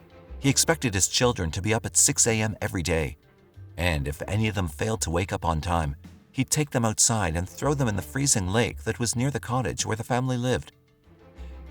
Mustard came from a tough environment, but his father's wealth meant he was also privileged enough to attend private and boarding schools all of his life. Mustard then pursued a career in teaching and enrolled in Lakehead University in Thunder Bay, where he received a degree in physical health and education, as well as a bachelor's in education. It was here that he met his future wife, who was also studying to be a teacher. By the early 90s, Mustard and his wife, along with their 2 young children, had moved to Southern Ontario, where he taught in an elementary school in a town called Thornhill. It was around this time that he was arrested for 8 counts of sexual assault against a number of females at a local shopping mall. He lost his job shortly after. When they interviewed his wife, detectives learned that while awaiting trial in 1993, he'd made the acquaintance of Barbara, who used to sell him marijuana. Mustard was 39 at the time. When detectives learned this, they theorized that Mustard had likely killed Barbara in a robbery attempt due to being low on cash after losing his job, and had stolen her case of marijuana along with her money. However, during the initial investigation, his connection to Barbara had never been found. After Barbara's death, Mustard was convicted of the sexual assault case that he'd been involved in and was sent to jail. In 1995, his wife left him, taking their children with her. In the years that followed, Mustard was always in and out of prison, accused and convicted of a variety of crimes. Between 1993 and 2007, he had a total of 12 different convictions for sexual assault and interference, all against females. The last offense on his record was for a theft under $5,000 in 2011. As a part of these convictions for sexual assault, Mustard was required by law to submit his DNA to Canada's national database, which was only launched in 2000. His profile was added in 2002, which is why, when detectives tested the DNA from the case in 2017, they found a match in the system. Once the match was confirmed, they searched for Mustard's whereabouts in 2018 and found that he was living in subsidized housing in downtown Toronto and receiving Ontario disability support payments. After the DNA match and learning of his troubled history, police now had enough evidence to arrest and charge Charles Mustard. On October 18, 2018, they called him down to the police headquarters in Toronto under the ruse of having him sign some papers. Before he arrived, they set up large display posters of Barbara in the lobby with her name underneath so they could see Mustard's reaction to them. They saw that he spent a lot of time closely examining the photos. On October 19, 2018, Charles Mustard was arrested and charged with the murder of Barbra Brodkin. Soon after, the case went to trial. It was a judge-alone trial headed by Ontario Superior Court Justice Brian O'Mara that would continue for the next 5 long years. Initially, Charles vehemently denied killing Barbara and insisted that both of them were close friends who shared an interest in smoking marijuana. He denied any involvement in her murder and said that the last time he'd seen her was well before the murder, when he had gone to purchase some marijuana from her. When he was asked on the stand why he so closely examined the posters of Barbara in the police lobby, he said he didn't even recognize Barbara. Ontario Superior Court Justice Brian O'Mara called that a blatant and obvious lie, considering he said he was her friend and had bought $50 of marijuana from her shortly before her murder. This was a key point in the trial, as it caused him to lose a lot of his credibility in front of the judge. He was then questioned about the damning DNA evidence, which was the key to the prosecution's case. He told the judge that he and Barbara had shared a joint when he purchased the marijuana from her, and since he'd licked the joint, perhaps the DNA had transferred under her fingernails from there. The judge, however, consulted forensic biologists and found that that kind of casual interaction wouldn't deposit significant DNA beneath the nails of both their hands. His defense then tried to bring up Christopher Barry, Barbara's deceased ex-husband, and his abusive past to try and paint him as the murderer. However, prosecutors cited his alibi from the original investigation, as well as the fact that his hair and saliva samples had not matched the DNA found under Barbara's nails. This was enough to satisfy the judge that Barry was not the killer. On February 23, 2023, Ontario Superior Court Justice Brian O'Mara found 69-year-old Charles Mustard to be guilty of the murder of Barbra Brodkin and convicted him on a second-degree murder charge. His bail was revoked and he was taken into custody by Toronto Police. His sentencing hearing is scheduled for early April. It may have taken 30 years, but justice was finally served to Charles Mustard. After not even being on the police's radar for over 2 decades, he must have been sure that he'd gotten away with it. Little did he know that the long arm of the law was closing in on him. The efforts of Rob Thomas, who was first on the scene in 1993 and was the lead detective in the renewed investigation, were acknowledged by Detective Sergeant Stacy Gallant when announcing the conviction to the public. Zachary, who was only 6 when he found his mother's body, is now 36 and has a family of his own. He was understandably quite emotional after the conclusion of the case after so many years, and chose not to speak to the press and asked that his privacy be respected. After the conviction, however, Herb Brodkin, a cousin of Barbara's, gave a public statement on behalf of the family. Giving his opinion on the verdict, he said, "I thought it was a very well-reasoned verdict. I'm very proud of the judge for what he did." He also thanked the Toronto Police for their dedication and never giving up on the case and bringing closure to the family. He also made a comment on the remarkable fact that the case was solved after so long, saying, "Up until recently, I thought cold cases were just something that happened in a TV series in the States." And this is where we end it, folks. The tale of how a 30-year-old cold case was finally solved.